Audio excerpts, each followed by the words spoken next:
নবী সাল্লাল্লাহু আলাইহি ওয়াসাল্লাম বলেছেন ওয়াল হারাজ, কিয়ামতের আগে আগে হারাজ বাড়বে, হারাজ। সাহাবীরা বলছেন মাল হারাজ, হারাজ কি ইয়া রাসূলুল্লাহ? তিনি বলছেন আল কতল, আল কতল, গণহত্যা বাড়বে, গণহত্যা। এই একজন মুসলিম যে লা ইলাহা ইল্লাল্লাহ বলে সে বেঁচে থাকা পর্যন্ত আল্লাহ পাক কিয়ামত দিবেন ইনশাআল্লাহ। তোমরা যখন কাউকে পিটাও বা তাসতুম জাব্বারিন, কঠিন পিটান পিটাও, তোমরা কঠিন মায়ে মারো একদম। আল্লাহ পাক খুব অপছন্দ করেন আদম সন্তানকে হাত তোলা। আর আমরা তো কিছু হলেই গালে থাপ্পড় মারি না, এটা করি না? এই হাদিসটাও মনে রাখবেন, মানুষের গালে মারা নিষেধ আছে, জানতেন? আর মানুষের চেহারার মধ্যে মারা নিষেধ আছে। এই গালে চর মারা, গালে নাকে ঘুষি মারা, এই জিনিসগুলো নিষেধ আছে। কারণ এই চেহারাটা আল্লাহ রাব্বুল আলামিন, মানে আদম সন্তানের এই স্ট্রাকচারটা আল্লাহ রাব্বুল আলামিন সূরা সদের মধ্যে বলেছেন খলাকতু বিয়াদাই, আমি নিজ হাতে সৃষ্টি করেছি। সুবহানাল্লাহ। আর সেই মানুষকে তোমরা এমন নির্মমভাবে কেন মারবে? সারা বিশ্বের দিকে তাকায় দেখেন, এখন প্রত্যেকটা জায়গায় রক্ত ঝরছে। কাদের? মুসলিমদের। কাদের? মুসলিমদের। আল্লাহ পাক আমাদেরকে বোঝার তৌফিক দান করুন। আর আল্লাহ পাক কোরআনে কি বলছেন? যদি কোনো মানুষ একজন মানুষের জীবন বাঁচায়, সে যেন পুরো মানব জাতিকে বাঁচানো। এত পছন্দ আল্লাহর কাছে জীবন বাঁচানো। আর কেউ যদি কোনো মানুষকে অন্যায়ভাবে হত্যা করে, সে যেন পুরো মানব জাতিকে হত্যা করল। আল্লাহ আমাদেরকে হেফাজত করুন। এখন খুন খুব সহজ হয়ে গেছে, মারামারি খুব সহজ হয়ে গেছে। হ্যাঁ, ভাই ভাইকে হত্যা করতেছে, ছেলে বাবাকে হত্যা করতেছে, বোন বোনের সাথে ভাইয়ের দ্বন্দ্ব, ভাই বোন মারামারি, প্রতিবেশী মেয়ে নিয়ে, সম্পত্তি নিয়ে, মাদক নিয়ে, কিশোর গ্যাং নিয়ে, কত কি হচ্ছে এখন। মানুষের জীবন সস্তা হয়ে যাচ্ছে না এখন? আল্লাহ পাক এগুলো কিয়ামতের আলামত। নবী সাল্লাল্লাহু আলাইহি ওয়াসাল্লাম বলেছেন ওয়াল হারাজ, কিয়ামতের আগে আগে হারাজ বাড়বে, হারাজ। সাহাবীরা বলছেন মাল হারাজ, হারাজ কি ইয়া রাসূলুল্লাহ? তিনি বলছেন আল কতল, আল কতল, গণহত্যা বাড়বে, গণহত্যা। কিয়ামতের আগে আগে খালি গণহত্যা বাড়বে। দেখছেন না এখন? সারা বিশ্বের দিকে তাকায় দেখেন। যাই হোক, এই আদ এবং সামুদ জাতিকে আল্লাহ পাক ধ্বংস করলেন। এখন সামুদ জাতিকে ধ্বংস করলেন কেন? অহংকারের কারণে, কুফর শিরকের কারণে এবং মানুষকে পিটানোর কারণে। আল্লাহ বলছেন ওদেরকে ধ্বংস করেছি কি দিয়ে? সয়হাতান ওয়াহিদা। এটা ভালো মনে রাখবেন, সয়হাতান ওয়াহিদা মানে একটা শব্দ দিয়ে, প্রচন্ড ত্রুম একটা শব্দ, খালি এই এক শব্দে সবার কানের পর্দা পেড়ে ফুটে জান বের হয়ে গেছে। আল্লাহু আকবার। এক শব্দে মানে ওদেরকে আলটিমেটাম দেওয়া হয়েছিল, তোমরা কি ফিরে আসবে? ওরা বলছে যে কি শাস্তি আসো নিয়ে আসো। তখন আল্লাহ পাক বলছেন 3 দিন সময় দিচ্ছি, 3 দিন যা করার করে নাও। এই 3 দিন যে আল্লাহ সময় দিয়েছেন, এই 3 দিনে ওরা তওবা করে ফিরে আসে নাই, বরং এই 3 দিন ভোগ বিলাস করেছে, একটা পশু জবাই করেছে, খেয়েছে, মেয়েদেরকে নাচিয়েছে, মদ পান করেছে। 3 দিন ভোগ বিলাস ফুর্তি করেছে। মানে দু হাতে যা পাও হাত পেতে নাও, এরকম চিন্তা। যা আছে এখন লুটে খাও, পরেরটা পরে দেখা যাবে। এই চেতনা আমাদের মধ্যে আছে না অনেকের মধ্যে? যা আছে এখন ভোগ করে নাও, কালকে যা হবে দেখা যাবে। হ্যাঁ, কালকে যা হবে দেখা যাবে, এখন যা আছে নাও, ভোগ করো। এই চিন্তা ছিল ওই 3 দিন সামুদ জাতির। ওরা ভোগ বিলাসে লিপ্ত হলো। হঠাৎ সকালবেলা ত্রুম শব্দ, পুরো বিশ্ব, ওদের পুরো রাষ্ট্রটা কেঁপে উঠলো এবং সবগুলো মারা গেল। একটা শব্দ সব মারা গেল। সূরা কমার পরে দেখেন সয়হাতান ওয়াহিদা, একটা মাত্র শব্দ দিয়ে আল্লাহ ধ্বংস করেছেন। তার মানে আল্লাহ ধ্বংস করলেন পানি দিয়ে, আল্লাহ ধ্বংস করলেন বাতাস দিয়ে, এবার ধ্বংস করলেন শব্দ দিয়ে, বিদ্যুতের শব্দ দিয়ে। কেন ধ্বংস করলেন? পাপগুলো মনে রাখবেন, অহংকার, কুফর, শিরিক, আর কি হিংসা। তারপরে বললাম এই যে মানুষকে মারা, হ্যাঁ, শয়তানের তাবেদারি, মানুষকে মারা, এগুলো মনে রাখবেন। পাপগুলো মনে রাখতে মাথার মধ্যে কোন কোন পাপ, এবং এগুলো থেকে বাঁচতে হবে আমাদেরকে ইনশাআল্লাহ। আর একটু সামনে যাই, বিরক্ত হচ্ছেন নাকি? আচ্ছা, আলোচনা একটু লম্বা হলো, সমস্যা আছে? আচ্ছা, এখন সামনে আসি। এরপরে আসছে একটা বিশেষ জাতি, তার নাম লুত। কি নাম? নাম শুনছেন আগে? আচ্ছা, এই কম আবার আজীব ও কম, আজীব মানে এ কম এমন কম, এরকম কম পৃথিবীতে জীবনে ছিলও না, আসেও নাই। সূরা আনকাবুতে আল্লাহ পাক বলছেন ওয়ালুতান, লূত আলাইহিস সালামের কথা। ইয ক্বালা লিকওমিহি, যখন সে তার কওমকে বলল, হে আমার কওম, তোমরা কি এমন পাপ করতে যাচ্ছ যে পাপ এই মহাবিশ্বের জীবনেও কেউ কখনো করে নাই? আইন্নাকুম লাতাতুনা রিজাল, তোমরা কি পুরুষের কাছে যাচ্ছ যৌন তৃপ্তি নেওয়ার জন্য? আস্তাগফিরুল্লাহ। ওয়া তাকতাউনা সাবিল, আর ডাকাতি করছো রাস্তার মধ্যে।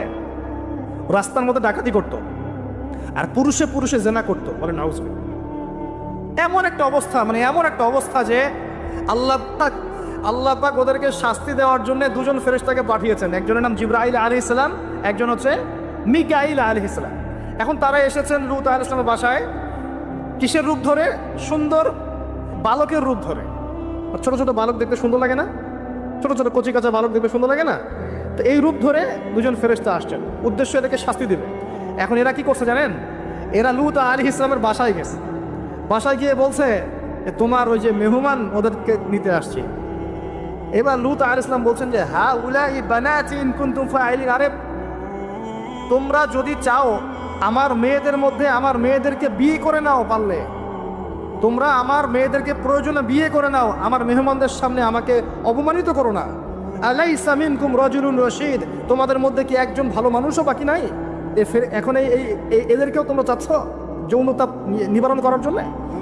আলাইসা মিনকুম রাজুলুন রশিদ, তোমাদের মধ্যে কি একটা ভালো মানুষও বাকি নাই?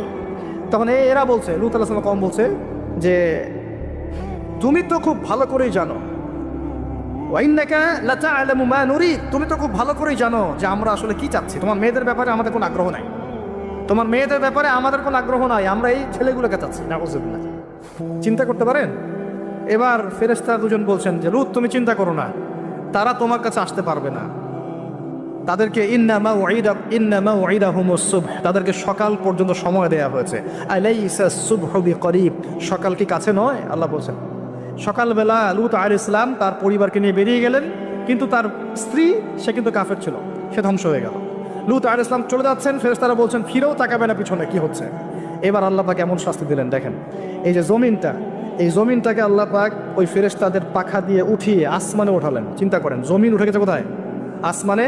উঠিয়ে আল্লাহ পাক আসমান থেকে অঝোর ধারায় পাথর বর্ষণ করেছেন, পাথর বর্ষণ করে ওদের গা সব থেতলে দিয়ে আল্লাহ পাক উল্টা দিকে দাফন করে দিয়েছেন ওদেরকে।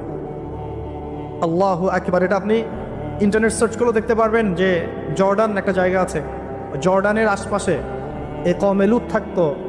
ডেড সি, মৃত সাগর নামে একটা জায়গা আছে ওখানে, ওই জায়গাতেই তারা বসবাস করতো, আরবের কাছাকাছি। আল্লাহ পাক বলছেন তোমরা তো দেখতে পারো ওদের অবস্থা কি হয়েছে, তোমাদের কাছেই আছে, বাড়ির কাছেই। কেন হলো এই পাপ? কেন হলো শাস্তি? কোন পাপের কারণে? শিরিক কুফর তো আছেই, তার উপরে স্পেশাল পাপ কি? সমকামিতা। স্পেশাল কি পাপ? এই সমকামিতা উম্মতে মুহাম্মাদের মধ্যে ছড়িয়ে পড়ছে কিনা? আল্লাহু আকবার। আপনাদের শহরগুলোতে আস্তে আস্তে সমকামিতা ছড়িয়ে পড়ছে ভিতরে ভিতরে, এবং আল্লাহর আযাব বেশি দূর বাকি নাই। আমার কাছে মনে হয় আল্লাহর আযাব আসতে বেশি বাকি নাই, আসার মতো যোগ্য আমরা আগেই হয়েছি। এখন যেটা টিকে আছে আল্লাহর রহমতে টিকে আছে। যদি আল্লাহ পাক কোনোদিন যাররা পরিমাণ শাস্তি প্রদান করতে চান, তাহলে আমাদের কারো রক্ষা থাকবে না, থাকবে। সমকামিতা ছড়িয়ে পড়ছে, সারা বিশ্ব জুড়ে ছড়িয়ে পড়ছে। অনলাইনে এগুলোকে উস্কে দেওয়া হচ্ছে, অফলাইনে এগুলো নিয়ে আন্দোলন হচ্ছে। তারা এখন অধিকার চাচ্ছে, তাদের রেইনবো ফ্ল্যাগ আছে, 7 রঙের ফ্ল্যাগ ওদের আইডেন্টিটি। তারপরে বিভিন্ন জায়গায় সমকামিতার পাঠও দেওয়া হচ্ছে। সুবহানাল্লাহ। হ্যাঁ, বইপত্রগুলো তো সমকামিতার পাঠও চলে আসতেছে। মানে এগুলোকে বাক স্বাধীনতা বলা হচ্ছে এখন। না, এটা বাক না, বলে ব্যক্তি স্বাধীনতা। কি বলে? ব্যক্তি স্বাধীনতা। আস্তাগফিরুল্লাহ। তো দেখুন, এটা এমন পাপ যে পাপ সম্পর্কে নবীজি সতর্ক করেছিলেন। তিনি বলেছিলেন যে আমার উম্মতের উপরে আমি যে কয়েকটা পাপের ব্যাপারে বেশি ভয় পাই, তার একটা হচ্ছে শিরকের পাপ। আমার উম্মত মূর্তি পূজা করবে, আমি ভয় পাই তাদের উপরে শিরকে খফি, গোপন শিরকের পাপ, যে মানুষ এজন্য নামাজ পড়বে, অন্য তাকে ভালো বলবে, এজন্য আমি ভয় পাই। আমার উম্মতের সমকামিতা, আমার উম্মতের সমকামিতা ছড়িয়ে পড়বে। পড়েছে কি পড়ে নাই? শাস্তি আসবে কি না এখন? তাহলে আরো সামনে যান। ফেরাউন এবং তার দলবলকে আল্লাহ পাক ডুবিয়ে মেরেছেন, মারেছেন না? কি পাপের কারণে? অহংকার। সে বলেছিল আনা রব্বুকুমুল আলা, আমি তোমাদের মহান রব। কে বলেছিল? আমি তোমাদের মহান রব। কে বলেছিল? ফেরাউন। আনা রব্বুকুমুল আলা। আল্লাহ পাক শুধু তাকে না, তার পুরো দলবলকে ধসিয়ে দিয়েছে। কোথায়? এই লোহিত সাগরে ডুবিয়ে মেরেছে। কওমে মাদিয়ান। কি নাম? এই মাদিয়ান কওমের সাথে আমাদের এখনকার এই সমকালীন প্রেক্ষাপটটা জড়িত আছে। কওমে মাদিয়ান নামে একটা কওম ছিল, যে কওম আদ জাতি সামুদ জাতির পরে এসেছে। মুসা আলাইহিস সালামের সমসাময়িক সময়ে তারা পৃথিবীতে ছিল। এবং এই মাদিয়ান কওম সম্পর্কে আল্লাহ পাক বলছেন সূরা আনকাবুতে এবং অন্যান্য সূরায় 4টা আয়াত বলছেন। কয়টা আয়াত? এই 4টা আয়াত আল্লাহ পাক বলছেন ফাকাযযাবুহু, এই কওম শুআয়ব আলাইহিস সালামকে অস্বীকার করলো। ফাখাযাতহুমুর রাজফাতু ফাসবাহু ফি দারিহিম জাথিমিন। আল্লাহ বললেন এই কওমে মাদিয়ান শুআয়ব আলাইহিস সালামকে অস্বীকার করলো এবং তাদেরকে পেয়ে বসলো একটা ভূমিকম্প। কি পেয়ে বসলো? পৃথিবীর ইতিহাসে সর্বপ্রথম যে কওমকে ভূমিকম্প দিয়ে ধ্বংস করা হয়েছে তার নাম কওমে মাদিয়ান। কি নাম? কওমে মাদিয়ান। প্রশ্ন হচ্ছে কেন ভূমিকম্পের শাস্তি আসলো? উত্তর, আল্লাহ পাক ওদের কয়েকটা পাপ বলছেন। এক নাম্বার আল্লাহ ওদেরকে বলছেন ওয়াজিনু বিল কিসতাসিল মুস্তাকিম, তোমরা ওজনে সঠিকভাবে মাপ দিবে। কমে মাদিয়ান মাপে কম দেওয়ার একটা পাপের কারণে ভূমিকম্পের শাস্তি এসেছে। কোরআন কথা বলছে। এই সমস্যা সমাজে আছে কি নাই? আচ্ছা, আরো বলছে ওয়ালা তাবখাসুন নাস আশিয়াহুম, তোমরা মানুষের সম্পদ অন্যায়ভাবে 2 নাম্বারি করে ভোগ করিও না। এই 2 নাম্বারি করে অন্যের সম্পদ ভোগ করার এই পাপটা সমাজে এখন আছে কি নাই?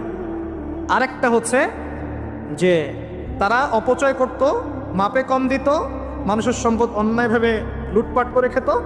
এই সময় আল্লাহ রাব্বুল আলামিন ওদেরকে সতর্ক করেছেন শুআয়ব আলাইহিস সালামকে দিয়ে, তারা কথা শোনে নাই। আল্লাহ রাব্বুল আলামিন ভূমিকম্প দিয়ে পুরো জাতিকে ধ্বংস করেছেন। তাহলে পৃথিবীর ইতিহাসে এই ভূমিকম্প নতুন না আগে হয়েছে? এই ভূমিকম্প এখন আবার নতুন করে বেশি বেশি হচ্ছে কি না?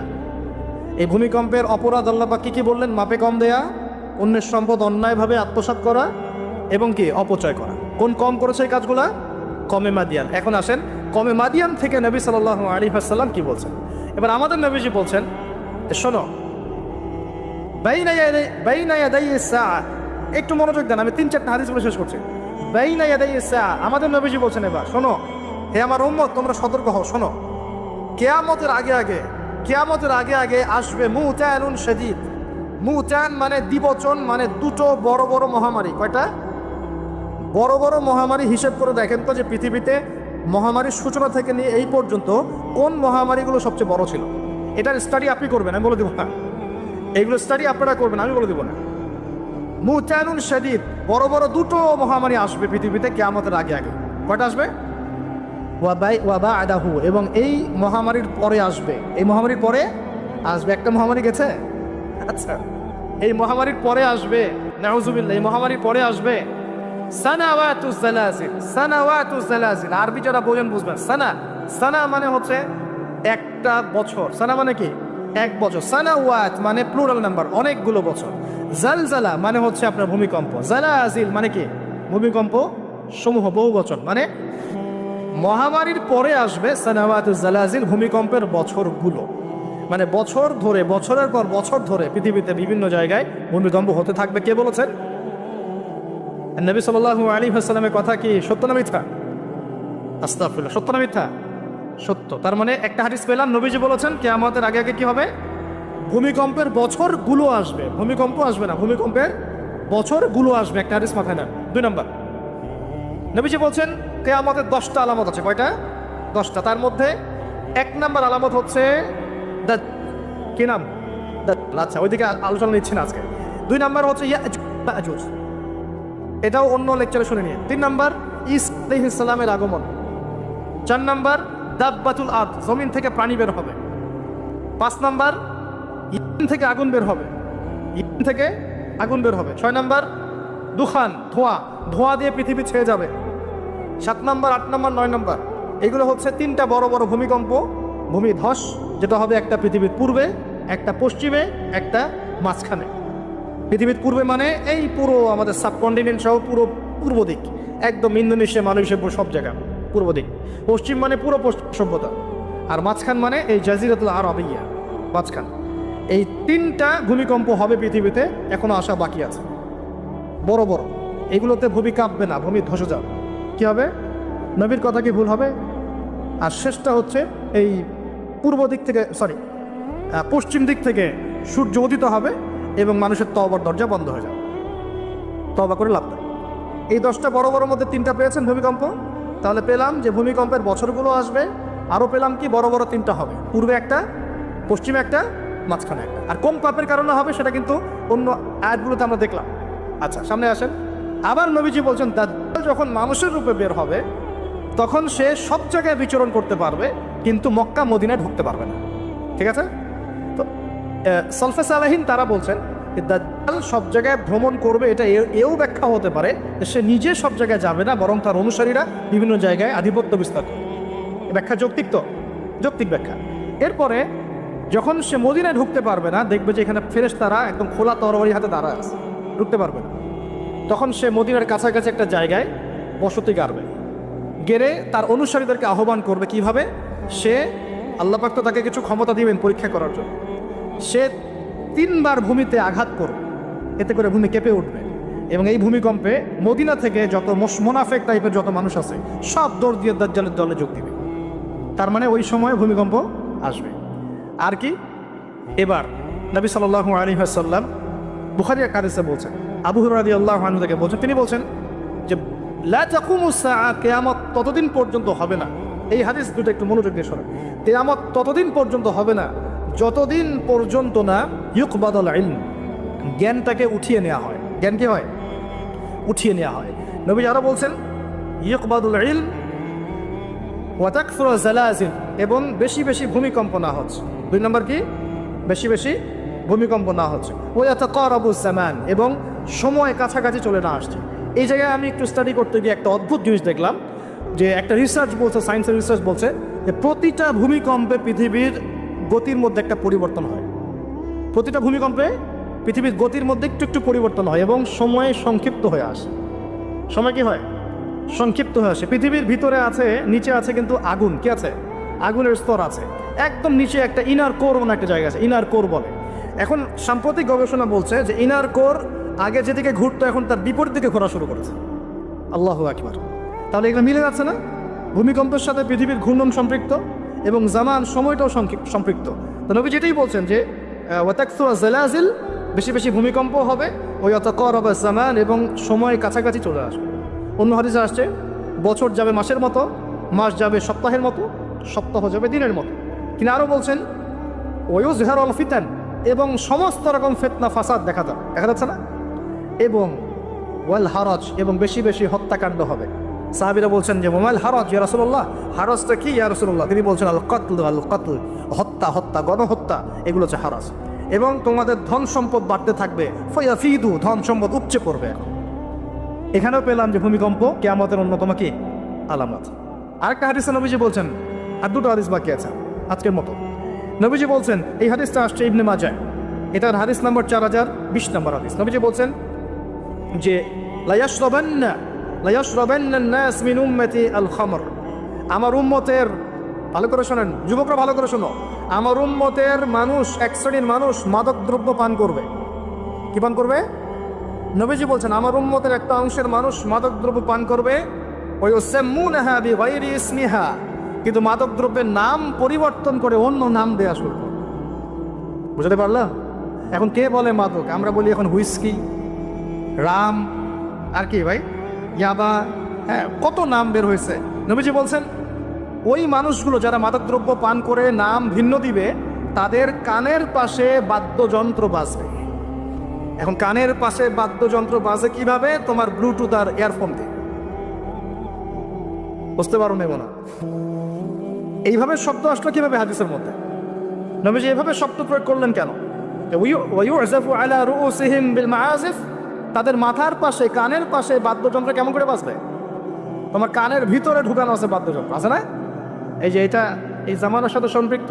ওয়াল মুগান্নিয়াত মানে হচ্ছে ওই যে গায়িকা, নর্তকী, এবং তারা গায়িকা নর্তকীদেরকে নিয়ে সময় কাটাবে। আল্লাহ পাক তাদেরকে শাস্তি দিবেন কিভাবে? ইয়াখসিফুল্লাহু বিহিমুল আরদা, নাউযুবিল্লাহ। আল্লাহ পাক ওই মানুষগুলোকে সহ জমিনটাকে ধসিয়ে দিবে একেবারে। কি পাপের কারণে? মাদক দ্রব্য খাওয়া এবং তার নাম ভিন্ন করে হালাল করে খাওয়া। আস্তাগফিরুল্লাহ। 2 নম্বর হচ্ছে বাদ্যযন্ত্র, কি কানের পাশে বাদ্যযন্ত্র প্লে করা, আর মুগান্নিয়াত মানে হচ্ছে নর্তকী, গায়িকাদেরকে নাচানো। আল্লাহ পাক একটা শাস্তি দিবেন, ওদেরকে সহ ভূমি ধসিয়ে দিবেন। আরেকটা শাস্তি আছে, ওয়ায়াজআলুল্লাহু মিনহুমুল কিরাদাতা ওয়াল খানাসির, আল্লাহ রাব্বুল আলামিন ওই মানুষগুলোকে বানর আর শুয়োর বানিয়ে দিবে। নাউযুবিল্লাহ। এগুলো কি মিথ্যা না সত্য? সাদাকাল্লাহুল আযীম ওয়া সাদাকা রাসূলুহুল কারীম। আল্লাহ পাক সত্য বলেছেন, তার রাসূল সত্য বলেছেন। সর্বশেষ হাদিস, আজকের মাহফিলের সর্বশেষ হাদিস, এবং এই হাদিস থেকে আমরা বুঝতে পারবো কি কি পাপ আমাদের করা যাবে না আর কি কি পাপ করলেই শাস্তিটা আসবে। হাদিসটা হচ্ছে আন আবি হুরায়রা রাদিয়াল্লাহু আনহু قال قال رسول الله صلى الله عليه وسلم اذا اتخذ الفيء دولا। ভালো করে শোনেন, নবী সাল্লাল্লাহু আলাইহি ওয়াসাল্লাম বলেছেন, যখন গনিমতের মাল বা রাষ্ট্রীয় সম্পদগুলোকে ব্যক্তিগত মাল মনে করা হবে। এক নম্বর কি? যখন গনিমতের মাল বা রাষ্ট্রীয় যুদ্ধলব্ধ সম্পদগুলোকে নিজের মনে করা হবে, ওয়াল আমানাতু মাগনামান, এবং আমানত রাখা হলে সেটাকে কি মনে করা হবে? গনিমত। আমানত রাখা হলে গনিমত মনে করে খেয়ে ফেলবে আর কি, মানে লুট করে খাবে। ওয়াজ যাকাতু মাগরামান, এবং জাকাত, এই জাকাতের বিধানটাকে খুব বোঝা মনে করা হবে। জাকাত খুব বার্ডেন, খুব বোঝা। 3 নম্বর 4, ওয়াতুল্লিমা লিগাইরিদ দ্বীন, দ্বীনের জ্ঞান বিবর্জিত শিক্ষা চালু করা হবে। সুবহানাল্লাহ, মিলতেছে কি না? দ্বীনি জ্ঞান বিবর্জিত, ধর্ম বিবর্জিত শিক্ষার প্রচলন হবে। ও আত আর রাজুলু মুরআতাহ, এবং এই যে পরিবারের কর্তা যারা আছে এরা সব মহিলার আঁচল ধরে বসে থাকবে। বুঝতে পারতেছেন না? পরিবারের কর্তারা স্ত্রীদের আঁচল ধরে ঘুরবে। আর কি করবে? ওয়াক্কা উম্মাহ, এবং তার মায়ের অবাধ্য হবে, মানে মায়ের চাইতে বউকে বেশি প্রাধান্য দিবে, বউয়ের আঁচল ধরে ঘুরবে। আর নবীজি বলছেন ওয়াল আদনা সাদিকা, বন্ধু বান্ধবকে খুব কাছে টেনে নিবে, বন্ধু বান্ধবকে কাছে টেনে নিয়ে ওয়াকসা আবাহ, তার বাবাকে দূরে ঠেলে দিবে।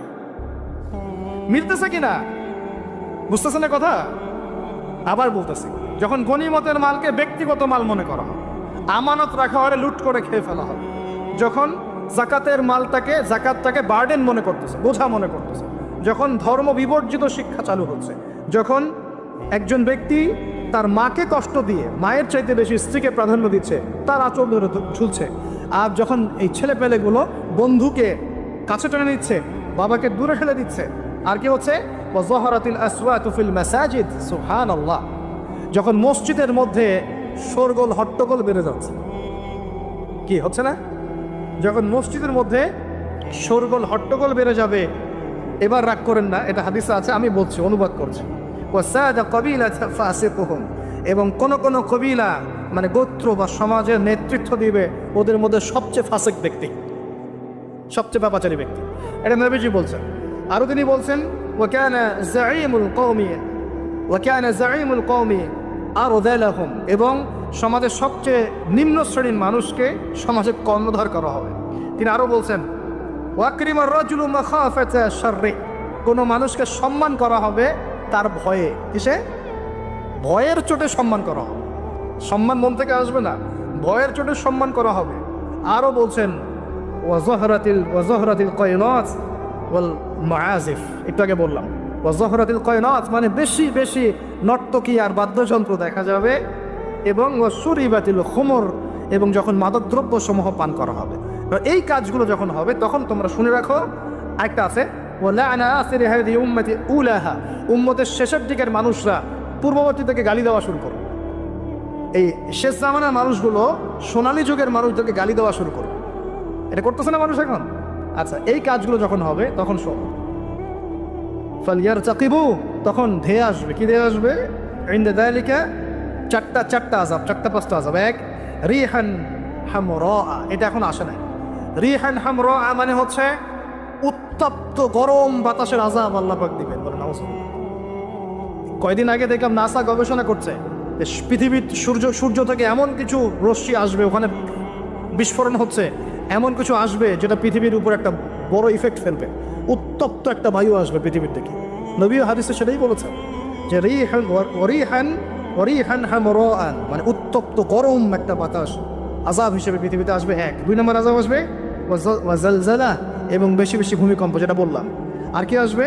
ওয়াখাসফান, ভূমি ধসে যাবে, মাটিতে ধসে যাবে। ওয়ামাসখান, এবং চেহারা সুরত আকৃতি মানুষের বিকৃত হয়ে যাবে। ওয়াকদফান, এবং আসমান থেকে পাথর বর্ষণ করা হবে। এই 5টা আযাব আসবে কখন? যখন এই 14-15টা পাপ তোমরা করতে থাকবে। প্রিয় ভাইয়েরা, আমরা আজকের আলোচনা থেকে যথেষ্ট জ্ঞান নিয়েছি। সর্বশেষ যে কথাগুলো বলে শেষ করবো সেটা হলো 1, আল্লাহ পাকের পক্ষ থেকে কাফের মুশরিক মুনাফিকদের উপরে এগুলো অবশ্যই আযাব হিসেবেই আসবে, আসবে না? আর মুমিন মুসলিমদের উপর যদি এগুলো চলে আসে, বুঝতে হবে আল্লাহ আমাদের ভালো চাচ্ছেন, আমরা তওবা করে যেন ফিরে আসি, আল্লাহ এটাই চাচ্ছেন। অথবা এর মধ্য দিয়ে আমাদের গুনাহগুলো আল্লাহ মাফ করবে। কাক কিন্তু ইতিহাসের প্রথম খুনাখুনির সাক্ষী কাক। বুঝতে পারছেন না মনে হয়? মানব সৃষ্টির ইতিহাসের প্রথম যে খুনাখুনি, ভাইয়ে ভাইয়ে যে মারামারি, এই খুনাখুনির প্রথম সাক্ষীকে কাক। চিন্তা করা। আল্লাহ আমাদেরকে প্রকৃতি থেকে শেখার তৌফিক দান করুন। কাক নিজের ভাইয়ের গোশত খায় না? খায়। এখন মুসলমানের গোশত খায়। এক মুসলমান বিপদে পড়লে অন্যটা বৃষ্টি বিতরণ করা শুরু করে। কিভাবে তার মানহানি করবে, কিভাবে তাকে অপমান করবে, কিভাবে তার বিরুদ্ধে ষড়যন্ত্র করবে, কিভাবে তাকে ফাঁসাই দিবে, এই চিন্তাই অলওয়েজ মাথায় ঘোরাফেরা করতেছে। হাবিল কাবিলের কারণে প্রথম এই যে হাবিল কাবিলের ঘটনার প্রেক্ষিতে আল্লাহ পাক কি করেছেন শোনেন। আল্লাহ রাব্বুল আলামিন তার নবীর মাধ্যমে আমাদেরকে জানিয়েছেন, হাদিসটা শোনেন, খুবই মারাত্মক হাদিস। নবীজি বলেছেন, এই পৃথিবীতে প্রথম হত্যাকাণ্ড সংঘটিত করেছে কাবিল। কে? সে একজন নবীর সন্তান না, নবীর ছেলে হয়েও। নবীজি বলছেন সাল্লাল্লাহু আলাইহি ওয়াসাল্লাম, এই পৃথিবীতে যত মানুষ খুন হবে, খুন হয় না মানুষ, যত মানুষ খুন হবে, এই সমস্ত খুনের পাপের একটা অংশ কাবিলের আমল নামে যোগ করা হবে। বলে নাউজুবিল্লাহ। এটাকে বলে গুনাহে জারিয়া। কি বলে?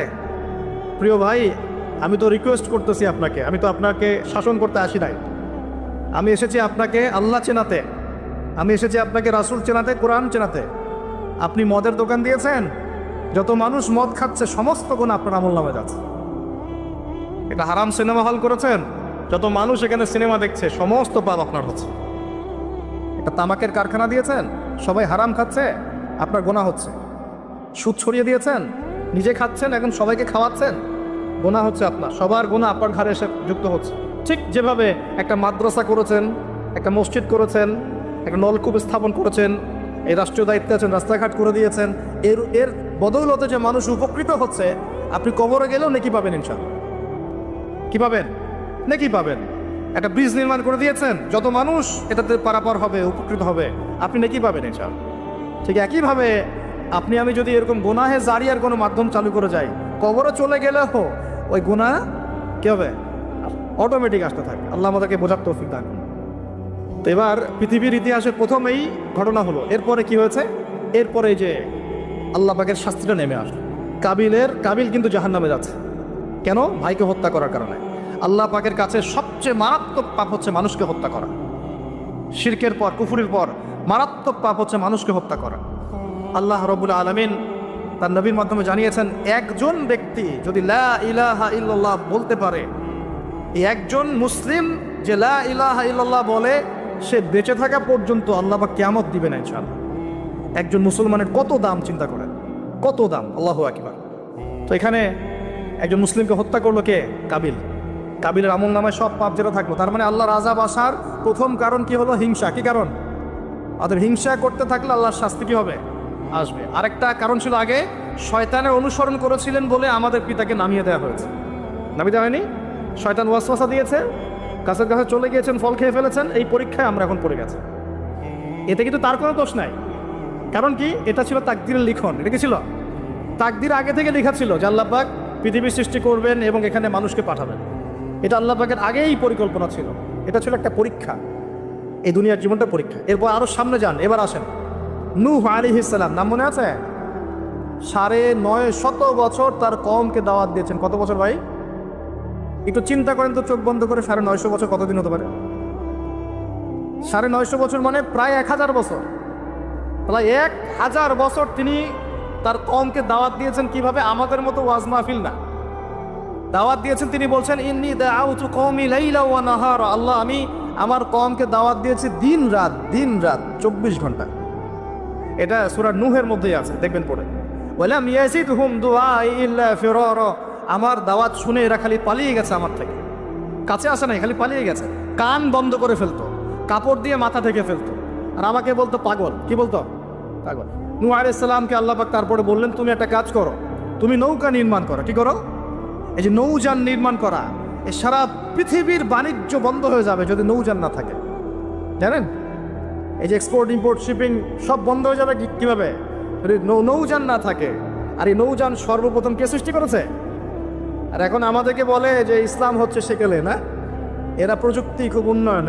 নূহ আলাইহিস সালাম সর্বপ্রথম মানুষ যিনি এই পৃথিবীর মধ্যে নৌযান নির্মাণ করেছেন। বলে সুবহানাল্লাহ। সভ্যতা শুরু হয়েছে নবীদের হাতে। সভ্যতা কি হয়েছে? নবীদের হাতে শুরু হয়েছে, আর শেষও হবে নবীদের হাতে ইনশাআল্লাহ। কোন নবীর হাতে শেষ হবে? হ্যাঁ, মাশাআল্লাহ, ঈসা আলাইহিস সালামের হাতে। আপনারা তো আবার লেকচার শুনেন না, বুঝতেছেন যে ঈসা আলাইহিস সালাম আসবেন।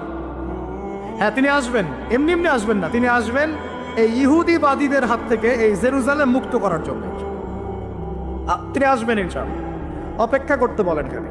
আজকে যে জুলুম আর নির্যাতন সারা বিশ্বে করছে, ঈসা আলাইহিস সালাম যখন আসবেন পাথর পর্যন্ত কথা বলা শুরু করবে। পাথর কথা বলবে, গাছ কথা বলবে, ইয়া মুসলিম ইন্না ওয়ারা আলিয়াহু তাআল ফাকতুলহু, আসো আমার পিছনে একটা লুকিয়ে আছে, আসো হত্যা করে যাও। ঈসা আলাইহিস সালামের হাতে দাজ্জাল মারা যাবে এই যে বাবেলুদ নামক জায়গায়। এই বাবেলুদ জায়গাটা এখন প্যালেস্টাইনের মধ্যে পড়েছে, ওইখানে দাজ্জালকে মারা হবে। ঈসা আলাইহিস সালামের নিঃশ্বাস তার গায়ে গিয়ে লাগবে, ও মারা যাবে। ঈসা আলাইহিস সালামের দোয়া ইয়াজুজ আর মাজুজের ধ্বংস হবে।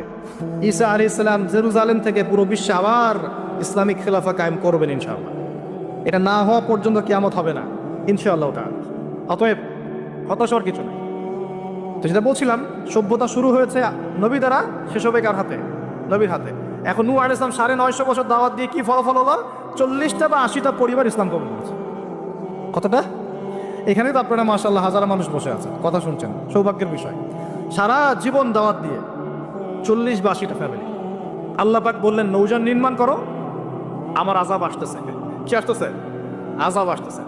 কেন আযাব? কারণ এই মানুষগুলো, নূহ আলাইহিস সালামের কওমের লোকগুলো একটা মহাপাপ করেছে। তারা ওয়াদ্দা, ইয়াগুস, ইয়াউক, নাসর এরকম কিছু মূর্তি বানিয়ে নিয়েছেন এবং এই স্ট্যাচুগুলো তারা ওয়ার্শিপ করতো, উপাসনা করতো। এমনি এমনি উপাসনা করতো না, আপনাকে বুঝাচ্ছি। প্রথম যে প্রজন্মটা ছিল ওদের, ওই প্রজন্মকে শয়তান ওয়াসওয়াসা দিয়েছে কি, যে এই ওয়াদ্দা, ইয়াগুস, ইয়াউক, নাসর এই যে নামগুলো সূরা নূহে আছে, এই ব্যক্তিরা ছিল খুব পুণ্যবান সৎ ব্যক্তি, তারা খুব ভালো আল্লাহওয়ালা ছিল, আল্লাহর ওলি ছিল। শয়তান ওয়াসওয়াসা দিয়েছে যে তোমরা এই তাদের মূর্তি নির্মাণ করে মসজিদের বাইরে রেখে দিবে। মসজিদের কোথায়? বাইরে। যাওয়া আসার সময় ওদেরকে দেখলে একটা মানে উৎসাহ আসবে যে আমরাও তাদের মতো হই। শয়তান এইভাবে নেক্সট স্রোতে ধোঁকা দিয়েছে। ওই জেনারেশন এই কাজটাই করেছে। এরপর আরও 100-200 বছর চলে গেছে, শয়তান এবার পরের জেনারেশনকে ওয়াসওয়াসা দিয়েছে, আরে তারা তো অনেক বড় বড় মানুষ ছিলেন, এখন মসজিদের বাইরে না, ওদেরকে ভিতরে ঢুকাও। এবার তারা ওই মূর্তিগুলো সব ভিতরে ঢুকানো শুরু করেছে। এটা হিস্ট্রি পড়ে দেখেন, তাফসির আছে, জালালাইন পড়ে দেখেন, ইবনে কাসির পড়ে দেখেন। তো এবার তারা ঢুকালো ভিতরে, সেজদা করছে না কিন্তু মূর্তিতে, তারা খালি রেখে দিয়েছে ভিতরে, তাদেরকে দেখবো, দেখে আমার ইবাদতের মনোযোগ আসবে। উদ্দেশ্য কিন্তু ভালো, উদ্দেশ্য কি ভালো। এবার এই প্রজন্ম যখন চলে গেল, পরের প্রজন্মকে শয়তান বলছে আরে তারা আল্লাহর ওলি ছিল, তাদের কাছে চাইলেই পাওয়া যাবে। এবার সরাসরি সেজদা শুরু হলো মূর্তিতে। এইভাবে গ্র্যাজুয়ালি আস্তে আস্তে আস্তে আস্তে শয়তান প্রথম মূর্তি বোঝা চালু করেছে বিশ্বের মধ্যে। বুঝলেন কিভাবে? নেক্সট স্রোতেই ধোকা দিয়েছে শয়তান। আমরাও এখন মুসলমানরাও সুবহানাল্লাহ, আমরাও এখন এগুলোর পিছনে পড়ে যাচ্ছি, পড়ছি না? সবার ঘরে ঘরে ছবি, মূর্তি এখন, সুবহানাল্লাহ। আর এই যে আমাদের সেলফি সংস্কৃতি, এটাও তো একটা মূর্তির অংশ হয়ে যাচ্ছে। প্রয়োজনীয় ছবি তোলা যায়, অপ্রয়োজনীয় ছবি তোলা কি দরকার আছে? মুসলিমরা কি করবে? আসসালামু আলাইকুম রহমতুল্লাহ, ওয়ালাইকুম আসসালাম রহমতুল্লাহ, মুসাফা করবে, মুসাফা থেকে ফারেক হওয়ার আগেই গুনাহ সব ঝরে পড়ে গেছে। এইটা সুন্নত। ভাই তাকান, দুই তাকান, ভাই হুজুর তাকান, কি দরকার আছে? এগুলা প্রয়োজন নাই। আর এগুলো আমাদের পরকালে বাঁচাবে না। পরকালে বাঁচাবে যে নবীর যত সুন্নত অনুসরণ করবে, সে নবীর তত কাছে থাকবে। তো দেখেন, নূহ আলাইহিস সালামের সবচেয়ে বড় পাপ কি ছিল? ওই কওমের, নূহ আলাইহিস সালামের কওমের সবচেয়ে বড় পাপ কি ছিল? শিরকের পাপ। কিসের পাপ? শিরক আর কুফর। এর ফলে আল্লাহ পাক কি করলেন দেখেন। এরপর আল্লাহ পাক বলছেন তুমি সবগুলোকে একজোড়া করে উঠাও নৌকায়। এখন যত এই যে প্রজাতির গাছপালা দেখছেন, পশু পাখি দেখছেন, সব একজোড়া করে তিনি উঠালেন। কোথায়? তাহলে চিন্তা করেন নৌকাটা কত বড় ছিল, বিশাল। আল্লাহু আকবার। সব একজোড়া করে উঠালেন। এরপর আল্লাহ রাব্বুল আলামিন বলছেন যে ফারাত্তা নূর, একদম মাটি ফেটে থলথল করে পানি বের হওয়া শুরু হলো, আসমান থেকে প্রবল বৃষ্টি বর্ষণ শুরু হলো। আল্লাহ সূরা হুদের মধ্যে বলছেন যে বৃষ্টির ফলে স্রোতগুলো এত উঁচু ছিল যে পাহাড়ের উপর দিয়ে উঠে যাচ্ছিল স্রোতগুলো, পাহাড়ের উপর দিয়ে পানির স্রোত যাচ্ছে। আর এই সময় নূহ আলাইহিস সালামের এক ছেলে, তার 4 ছেলে ছিল। কয় ছেলে? এক ছেলের নাম হচ্ছে হাম। হামের বংশধর হচ্ছে এই যে আফ্রিকান মানুষরা, কালো চামড়ার মানুষরা হামের বংশধর। এক ছেলের নাম শাম। শামের বংশধর হচ্ছে আরবরা, এই যে আরব পেনিনসুলা যারা থাকে, এরা শামের বংশধর। এক ছেলের নাম ইয়াফাস। ইয়াফাস হচ্ছে ইউরোপিয়ান যারা, পশ্চিমারা, এরা ইয়াফাসের বংশধর, রোমানরা। আরেক ছেলের নাম হচ্ছে কেনান। কি নাম? এই কেনান ওই পাহাড়ে উঠে বলছে যে পাহাড় আমাকে বাঁচাবে। কে বাঁচাবে? পাহাড়। আমার দরকার নেই ওঠার, তুমি যাও গা, পাহাড় আমাকে বাঁচাবে। নূহ আলাইহিস সালাম বলছেন যে আল্লাহ আমার ছেলে, আমার আহাল, বাঁচাও তাকে। আল্লাহ পাক বলছেন এরপর বিশাল এক ঢেউ আসলো, বাবা আর ছেলের মাঝখানে আড়াল করে ফেললো, শেষ নাই, সন্তানের সাথে আর দেখা নাই। নূহ আলাইহিস সালাম কান্নাকাটি করে বলছেন, আল্লাহ ইন্নাহু মিন আহলি, আমার ছেলে আমার পরিবারের একজন, আল্লাহকে মাফ করে দাও। আল্লাহ পাক ধমক দিয়ে বলছেন, লাইসা মিন আহলিক, সে তোমার পরিবারের কেউ না, সে তোমার পরিবারের, আল্লাহর কাছে এইসব বংশ, রক্ত, রং এসবের কোনো দাম নাই। কিসের দাম আছে? তাকওয়া, ঈমানের দাম আছে। নবীর সন্তান হয়েও যদি ঈমানদার না হয়, আল্লাহ পাক জাহান্নামে দিয়ে দিবেন, কোনো কিছু যায় আসে না আল্লাহ পাক। আলেমের সন্তান হয়েছেন, এত গর্ব কিসের? নিজের আমল আকীদা ঈমান আগে ঠিক করতে হবে। অমুক বক্তার ছেলে, অমুক আলেমের ছেলে, অমুক পীর সাহেবের জাদা, এগুলো দিয়ে পরকালে পার পাওয়া যাবে? নিজের ঈমান আমল ঠিক করতে হবে। নবীর সন্তান পার পাচ্ছে না, বলছে লাইসা মিন আহলিক, সে তোমার পরিবারের কেউ না। আল্লাহ বলছেন লাইসা মিন আহলিক, সে তোমার পরিবারের কেউ না। আল্লাহ পাক কোনো দয়াই করলেন না। কুফরের মধ্যে ছিল, ঈমান ছিল না, শিরক করেছে আমার সাথে, কিসের দয়া, কিসের খাতির? তো প্রিয় ভাইয়ের, এখান থেকে শিখলাম কি, যে নূহ আলাইহিস সালামের যুগে আযাব কি কারণে আসছে? শিরকের কারণে। আগে শিখলাম, প্রথমে মনে রাখবেন, 1 নম্বর শিখেছি শয়তানের তাবেদারি করার কারণে শাস্তি এসেছে, পরীক্ষা এসেছে। 1 2 নম্বর হচ্ছে হিংসা, হিংসা বিদ্বেষের কারণে কি হয়েছে? আল্লাহ পাকের শাস্তি চলে আসছে। 3 নম্বর, এই যে শিরকের পাপের কারণে কি হয়েছে? আল্লাহর শাস্তি, গজব চলে আসে। আরো সামনে যান, আমি একটু শর্টে শেষ করবো সব। আরো সামনে যান, এবার আসছে আদ জাতি। কি নাম? আদ জাতির লোকেরা অনেক লম্বা চওড়া, এক একজনের দেহের এমন কাঠামো যে পাহাড় কেটে কেটে বাড়ি নির্মাণ করতে পারে। আমরা তো এখন ছোট না সাইজে, এখন এগুলো মানুষের কাছে মনে হয় যে রূপকথা, আসলে রূপকথা নয় এগুলা। কোরআন বলেছে ওরা এমন শক্তিশালী ছিল, তারা বলতো মান আশাদ্দু মিন্না কুওয়া, কে আছে আমাদের চেয়ে বড় শক্তিশালী। এবার হুদ আলাইহিস সালামকে পাঠানো হলো এদের মধ্যে হেদায়েতের বাণী নিয়ে। তো হুদ আলাইহিস সালাম দাওয়াতি কাজ করলেন, অল্প কিছু মানুষ ঈমানদার হলো, বাকিরা কাফের থেকে গেল। আর যারা কাফের থাকলো তারা বলল যে নিয়ে আসো আল্লাহর আযাব, দেখি কত বড় আযাব আনতে পারো, আনো দেখি। আল্লাহ রাব্বুল আলামিন তাদের ব্যাপারে বলেছেন যে ওয়ান্না আদুন, এবং আদ জাতির ক্ষেত্রে ফাহলাকনা বিরিহিন সরসরিন আতিয়া, প্রচণ্ড ঘূর্ণিঝড় বাতাস দিয়ে ওদেরকে আমি উপরে ফেলে দিলাম। সুবহানাল্লাহ। মাত্র 6 দিন 7 রাত বাতাস প্রবাহিত হয়েছে, ঘূর্ণিঝড় বাতাস, এই ঝড় দিয়ে আল্লাহ পাক আদ জাতিকে উপরে ফেলে দিয়েছে। আল্লাহ বলছেন ওরা বাড়ির সামনে এমন করে পড়েছিল যেন মনে হচ্ছে যে ওই যে গাছের ডাল পড়ে থাকলে যেমন হয় না, খেজুর গাছের ডাল, ওই রকম করে পড়েছিল। বিশাল শক্তিধারী। কি অপরাধ ছিল ওদের? মান আশাদ্দু মিন্না কুওয়া, আমাদের চেয়ে শক্তিশালী আর কে আছে? এই যে অহংকার, এটা কি অহংকার, বিগাইরি হক, অন্যায়ভাবে অহংকার প্রদর্শন করা। আর শিরক কুফর তো ছিলই, ওটা তো ছিলই, পাশাপাশি এক্সট্রা অপরাধ ছিল অহংকার করা। আরেকটা কাজ করতো ওরা অহেতুক বিভিন্ন কনস্ট্রাকশন নির্মাণ করতো, অহেতুক পাহাড় কেটে ওইটা, এটা কেটে ওইটা, মানে বিভিন্ন সৌধ ভাস্কর্যরা নির্মাণ করা শুরু করতো, অহেতুক কোনো কাজ না, অপচয়। এই অপচয় ছিল ওদের একটা পাপ। এই পাপের কারণে আল্লাহ পাক আদ জাতিকে একটা সমূলে উৎপাদন করে ফেলেছে, শেষ। এরপরে আসলো সামুদ জাতি, ওই জাতিকে আল্লাহ পাক পাঠালেন ওখানে সালেহ আলাইহিস সালাম। সালেহ আলাইহিস সালাম সেখানে গিয়ে দাওয়াত দিলেন। আল্লাহ পাক দোয়া কবুল করে একটা উটনি পাঠিয়েছেন। এই উটনিটা তোমাদের জন্য বরকত নয়, ওকে টাচ করবে না, ও থাকলে তোমাদের মধ্যে রিজিক প্রশস্ত হবে, তোমরা ভালো থাকবে। এখন ওখানকার মধ্যে এক নেতা, সে গিয়ে ওই উটনিটাকে জবাই করে খেয়ে ফেলছে। কথা বুঝতে পারছেন? আর এমনিতে অহংকার করতোই, শারীরিক শক্তি বেশি ছিল। তারা বলতো, এরাও বলতো মান আশাদ্দু মিন্না কুওয়া, আমাদের যে শক্তিশালী আর কে আছে। হ্যাঁ, আরেকটা কাজ তারা করতো, ওয়াইদা বাতাসতুম জাব্বারিন, তারা মানুষকে খুব নির্মমভাবে প্রহার করত। কি করতো?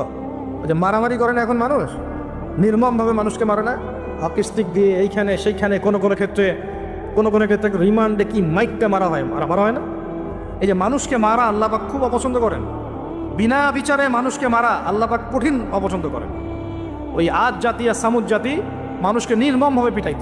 ওয়াইদা বাতাসতুম, আল্লাহ সূরা আপনার শুআরার মধ্যে বলছেন ওয়াইদা বাতাসতুম। এবার শোনেন কি আযাব আসবে এই কাজগুলো করলে, কি আযাব আসবে একটু শোনেন। এরপরে আমি সামনের দিকে যাচ্ছি। কাজগুলো কি?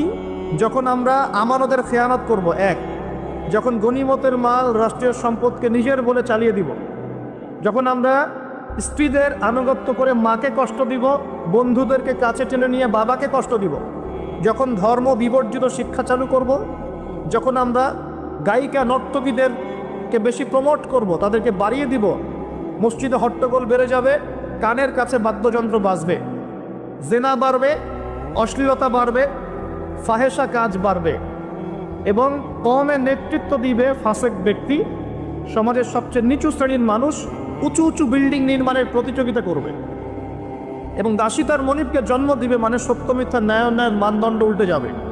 যখন এমন হবে তখন নবীজি বলছেন ফালইয়ারতাকিবু ইনদা যালিকা, তখন ধেয়ে আসবে। কি ধেয়ে আসবে? 1 নাম্বার রিহান হামরা, উত্তপ্ত, কঠিন উত্তপ্ত একটা গরম বাতাসের আযাব পৃথিবীবাসীর দিকে আসতে থাকবে। এমন আযাব কি এসেছে? গরম উত্তপ্ত বাতাস কি আসছে? একটু নাসার গবেষণাগুলো করে দেখেন বাসায় গিয়ে। তারা বলছে সূর্যের মধ্যে এখন কিছু বিক্রিয়া চলছে, বিস্ফোরণ চলছে। এমন হতে পারে অতি শীঘ্রই পৃথিবীর দিকে উত্তপ্ত গরম বায়ুর আযাব আসা শুরু করবে। দেখেন হাদিসের সাথে এক্স্যাক্টলি মিলে গেছে। আল্লাহু আকবার। রিহান হামরা মানে গরম উত্তপ্ত বাতাস আসবে পৃথিবীর দিকে। এবং মনে করবেন না এই বাতাস যদি গায়ে লাগে খুব কমফোর্টেবল ফিল হবে, বরং এর ফলশ্রুতিতে দেখা যাবে ফসল নষ্ট হয়ে যেতে পারে, বৃষ্টিপাত বন্ধ হয়ে যেতে পারে, খরা হতে পারে, মরুকরণ হতে পারে, আর অনেক সমস্যা হতে পারে, পানির স্তর নিচে নেমে যেতে পারে। রিহান হামরা। আরেকটা হচ্ছে 2 ওয়াজালজালাতান, এবং ভূমিকম্প।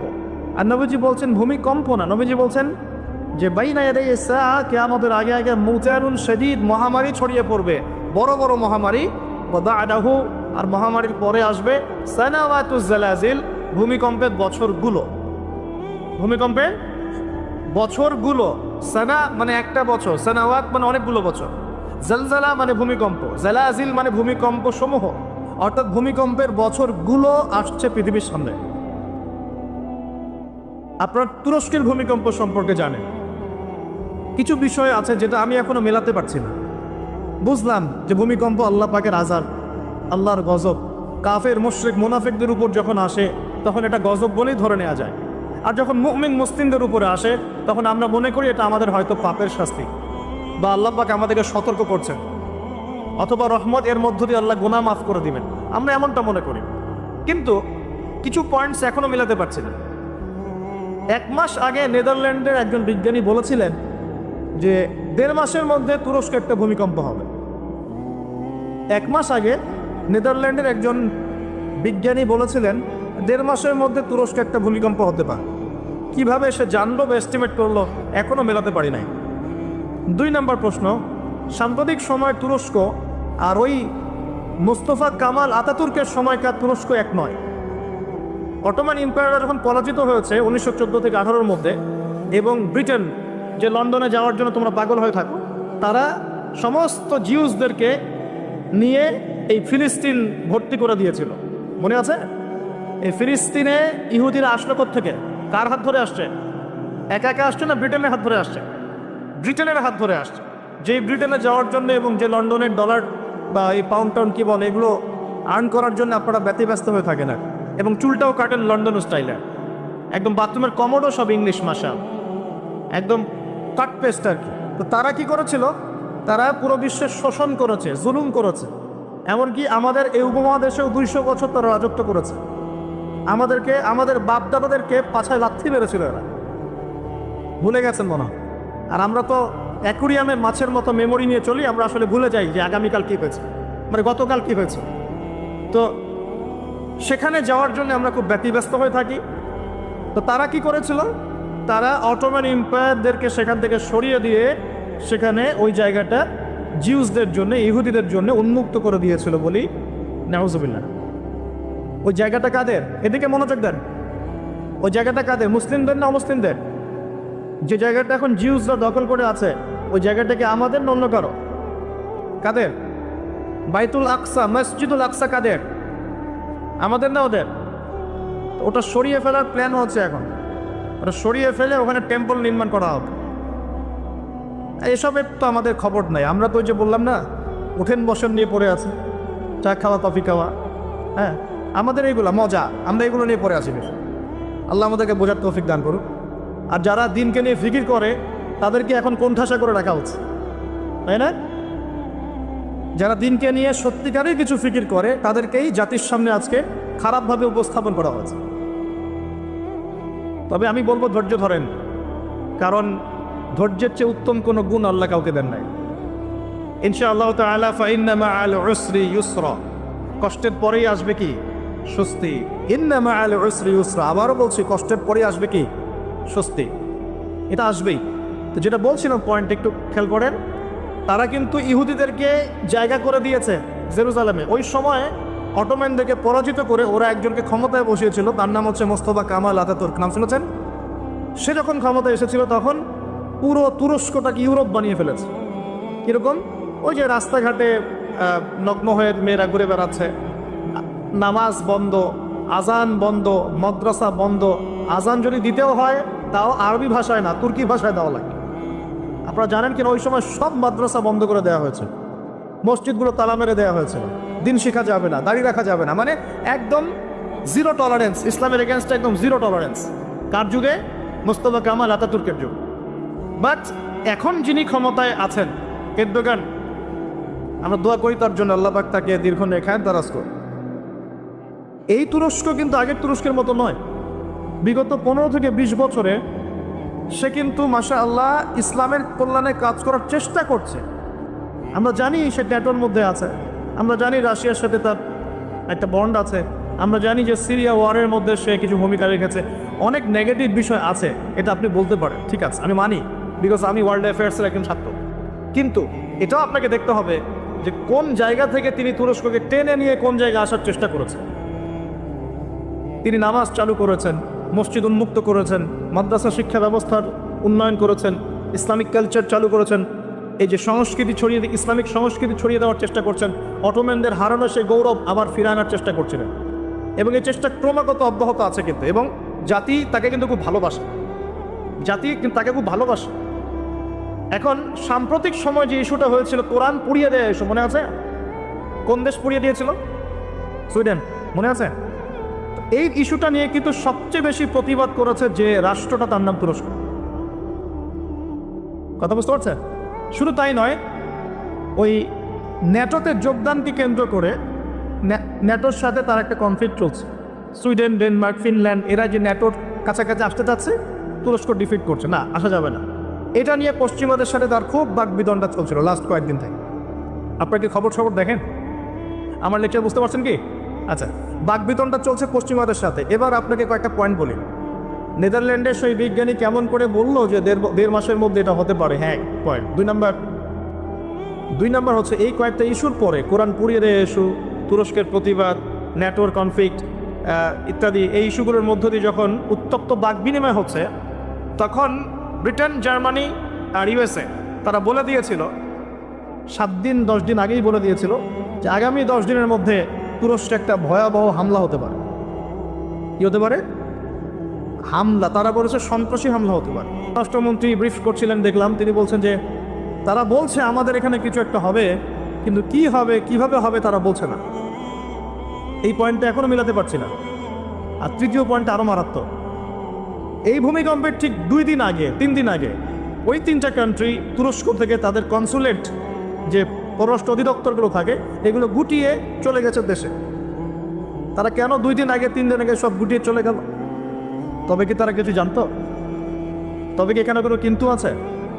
থাকতেও পারে, থাকতে পারে। আমরা তো গায়েবের খবর জানি না, জানি গায়েবের খবর আমরা জানি না। তবে এই কয়েকটা প্রশ্ন মনের মধ্যে খুব দানা বাঁধছে যে কেন, যে পাপগুলোর কারণে এই জালজালা আসবে, নবীজি বললেন।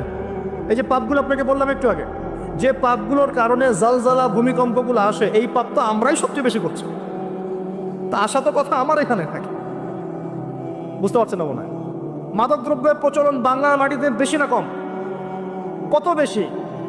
প্রচণ্ড রকম বেশি। বেশি না? নগ্নতা, বেহায়াপনা বেশি না কম? গান বাজনা, বাদ্যযন্ত্র বেশি না কম? সংস্কৃতির দোহাই দিয়ে আমরা সবাইকে এগুলো শোনাচ্ছি কিনা? নগ্নতা, ব্লু ফিল্মস, পর্নোগ্রাফিতে আমরা কি পিছিয়ে নেই এগিয়ে? করাপশন, দুর্নীতিতে আমরা কত নাম্বার? আজকে আসছি 12, আগে ছিল 13, আজকে হয়েছে 12। মাশাআল্লাহ, উন্নতি হয়েছে আমাদের। আচ্ছা, তারপরে এই যে আমানতের খেয়ানতে আমরা পটু না কম না বেশি? একটা হাতি উপর থেকে আস্তে আস্তে এখানে মাছি হয়ে যায় কিনা? একটা হাতি উপর থেকে আস্তে আস্তে মাছি হয়ে যায় কিনা? মানুষ সম্পদ লুটে পুটে খাচ্ছে কিনা? তো ভূমিকম্প আসার যে কারণগুলা, এগুলো তো আমরা ফার্স্ট। তাহলে ওখানে এত বড় আযাব কেন? এটা প্রশ্ন না? আল্লাহ পাক উত্তর ভালো জানেন। তবে হতে পারে এটা পুরো মুসলিমদের জন্য একটা শিক্ষা। যদি তোমরা সতর্ক না হও তাহলে তোমাদের কাছেও কিন্তু এই আযাব আসবে। আর ওই বিজ্ঞানী, যে বিজ্ঞানীর কথা বললাম, তার ব্যাপারে আজকে রিসার্চ করতে গিয়ে দেখলাম সে আরও একটা নিউজ দিয়েছে। সে বলেছে যে খুব সাম্প্রতিক সময়ে, অদূর ভবিষ্যতে, সে বলছে যে চায়না, পাকিস্তান, বাংলাদেশ, আফগানিস্তান, এই পুরো কন্টিনেন্টে আরেকটা ভয়াবহ ভূমিকম্প হতে যাচ্ছে। দুটো প্রশ্ন করবো, সে কেমন করে এস্টিমেট করতে পারে আর তার কথা ফলতেছে কিভাবে? তবে সায়েন্স বলছে এবং কোরআন হাদিস থেকে আমরা এটাও দেখছি যে হ্যাঁ, ভূমিকম্প যে পাপের কারণে আসে, এই পাপগুলো আমরা কিন্তু করছি, কম বেশি সবাই করছি। আর 2 নম্বর হচ্ছে যে টেকটনিক প্লেটের কথাগুলো বলা হয় বা এই যে ফ্রন্ট লাইনগুলোর কথা বলা হয়, এগুলো কিন্তু আমাদের দেশ পাকিস্তান, আফগানিস্তান, চায়নার দিকে আছে, মায়ানমারের দিকে আছে। আর এটা হাদিস থেকে আমি জানি কিয়ামতের আগে আগে 3টা বড় বড় ভূমিকম্প হবে। কয়টা ভাই? 3টা। এই কিয়ামতের 10টা বড় আলামতের মধ্যে এই 3টা হচ্ছে অন্যতম। নবীজি বলেছেন একটা হচ্ছে পৃথিবীর পূর্ব দিকে, যেখানে আমরা বসবাস করি, Bangladesh, Pakistan, Sri Lanka, India, Myanmar, Indonesia, Malaysia, পূর্ব দিক, এদিকে একটা ভূমিধস হবে। একটা হলো পৃথিবীর পশ্চিমে, মানে ওই যে পশ্চিমা সভ্যতা, যেখানে যাওয়ার জন্য আপনি ব্যতিব্যস্ত হয়ে আছেন। আর 3 নম্বর হচ্ছে পৃথিবীর মাঝখানে জাজিরাতুল আরাবিয়া, আরাবিক পেনিনসুলার মধ্যে একটা ভূমিকম্প হতে পারে। এই 3টা হবেই, রাসূল সাল্লাল্লাহু আলাইহি ওয়াসাল্লাম বলেছেন। আর তিনি আরও বলে গেলেন যে বাদাহু সানাওয়াতু জালাজিল, মহামারীর পরে আসবে ভূমিকম্পের বছরগুলো। এই পুরো বিষয়গুলো একত্রিত করলে আমাদের সচেতন হওয়ার দরকার আছে কি নাই? এখন কি আমরা সবাই 20-30 তলা বিল্ডিং বানানো শুরু করব? সচেতন মানে কি? আমরা কি আশ্রয় কেন্দ্র বেশি বেশি বানানো শুরু করব? আমরা আরও ওই যে কিছু কিছু সিমেন্টের অ্যাড দেখায়, এই সিমেন্টে বাড়ি বানালে ভূমিকম্পেও কাঁপবে না, এগুলো করব আমরা? নাকি সর্বপ্রথম কি প্রয়োজন? আধ্যাত্মিক পবিত্রতা প্রয়োজন, তাসকিয়া প্রয়োজন।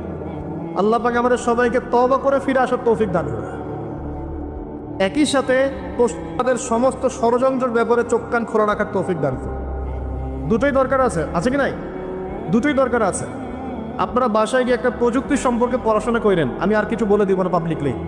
প্রযুক্তিটার নাম হচ্ছে হার্ট, HAARP, হার্ট। এই প্রযুক্তি কি, কেন, এর দিয়ে কি করা যায় না করা যায়, এটা নিয়ে একটু বাসায় গিয়ে পড়াশোনা করে দেখেন, মনে থাকবে?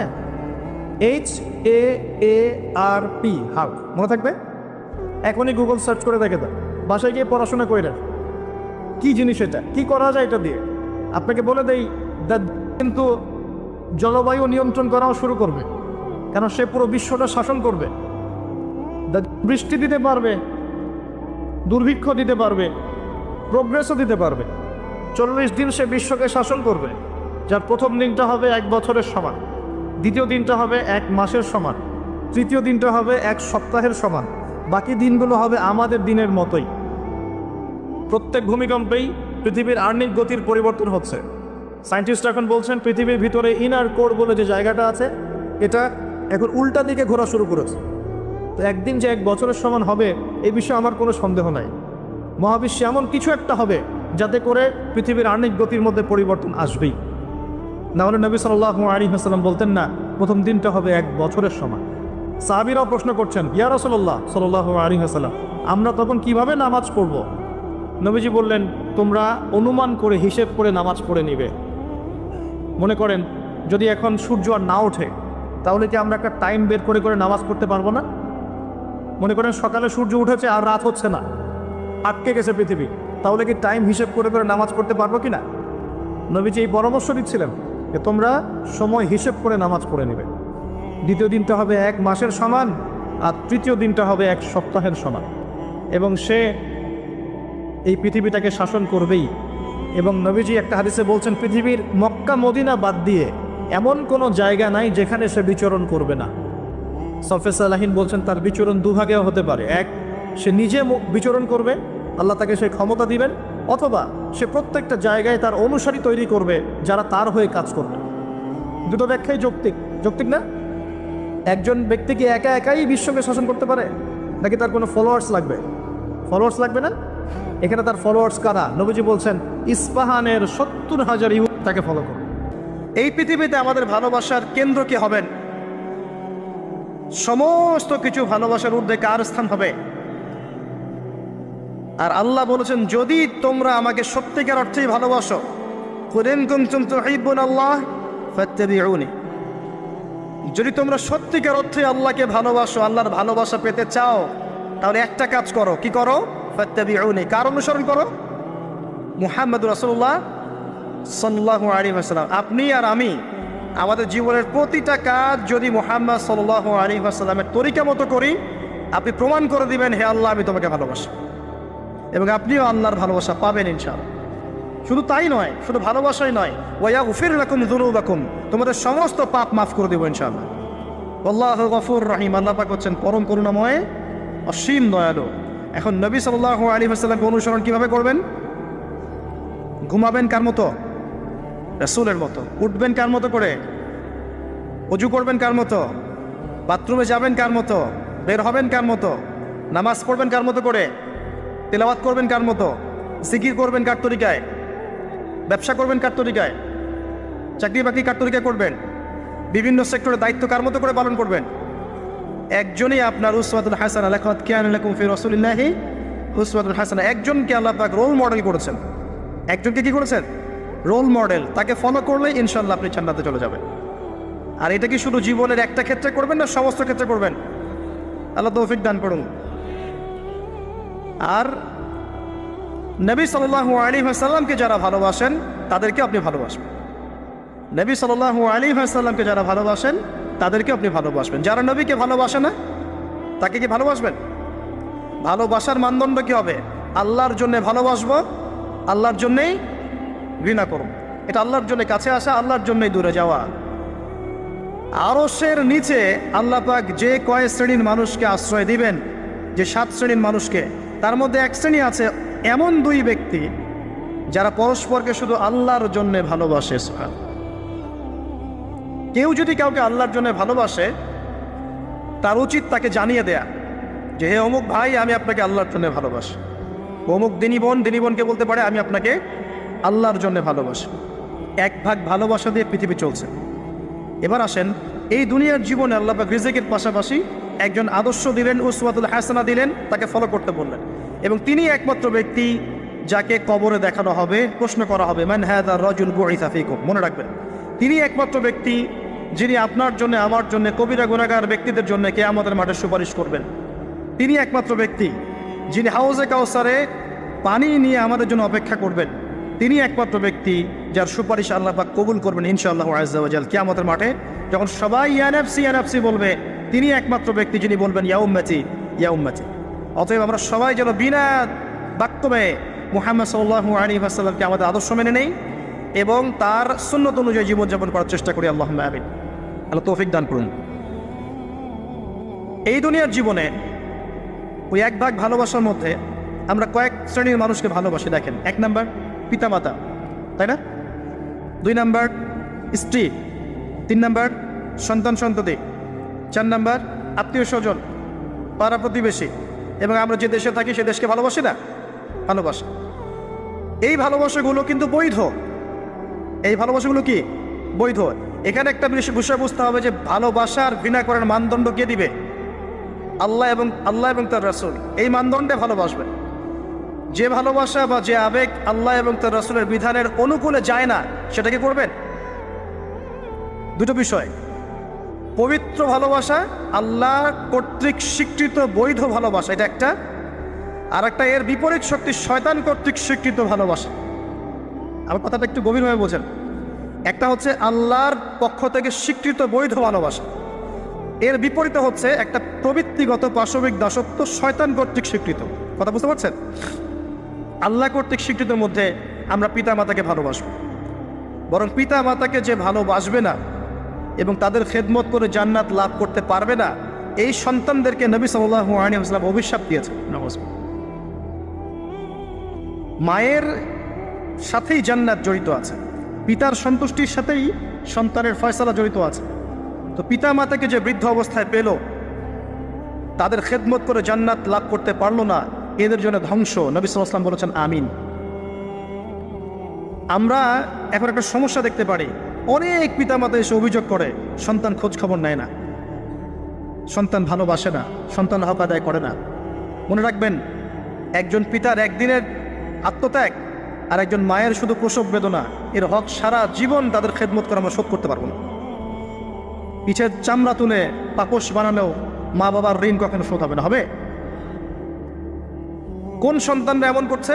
যেই সন্তানদেরকে পিতামাতারা আল্লাহকে চেনায় নেই, যেই সন্তানদেরকে পিতামাতা রাসূলকে চেনায় নাই, কোরআনকে চেনায় নাই, হাদিসকে চেনায় নাই, এই বাচ্চারাই কিন্তু এই কাজগুলো করছে। অতএব এখানে পিতামাতারও একটা দোষ আছে। সন্ততিকে মানুষ করতে হতো আল্লাহ এবং তার রাসূলের আদর্শে মানুষ করতে হতো। যখন আমরা এই আদর্শে মানুষ না করে পশ্চিম আদর্শে মানুষ করেছি, আপনার পিতা আপনার সন্তান তো আপনার খোঁজ নিবে না, স্বাভাবিক। এখানে উভয় পক্ষেই সমস্যা আছে।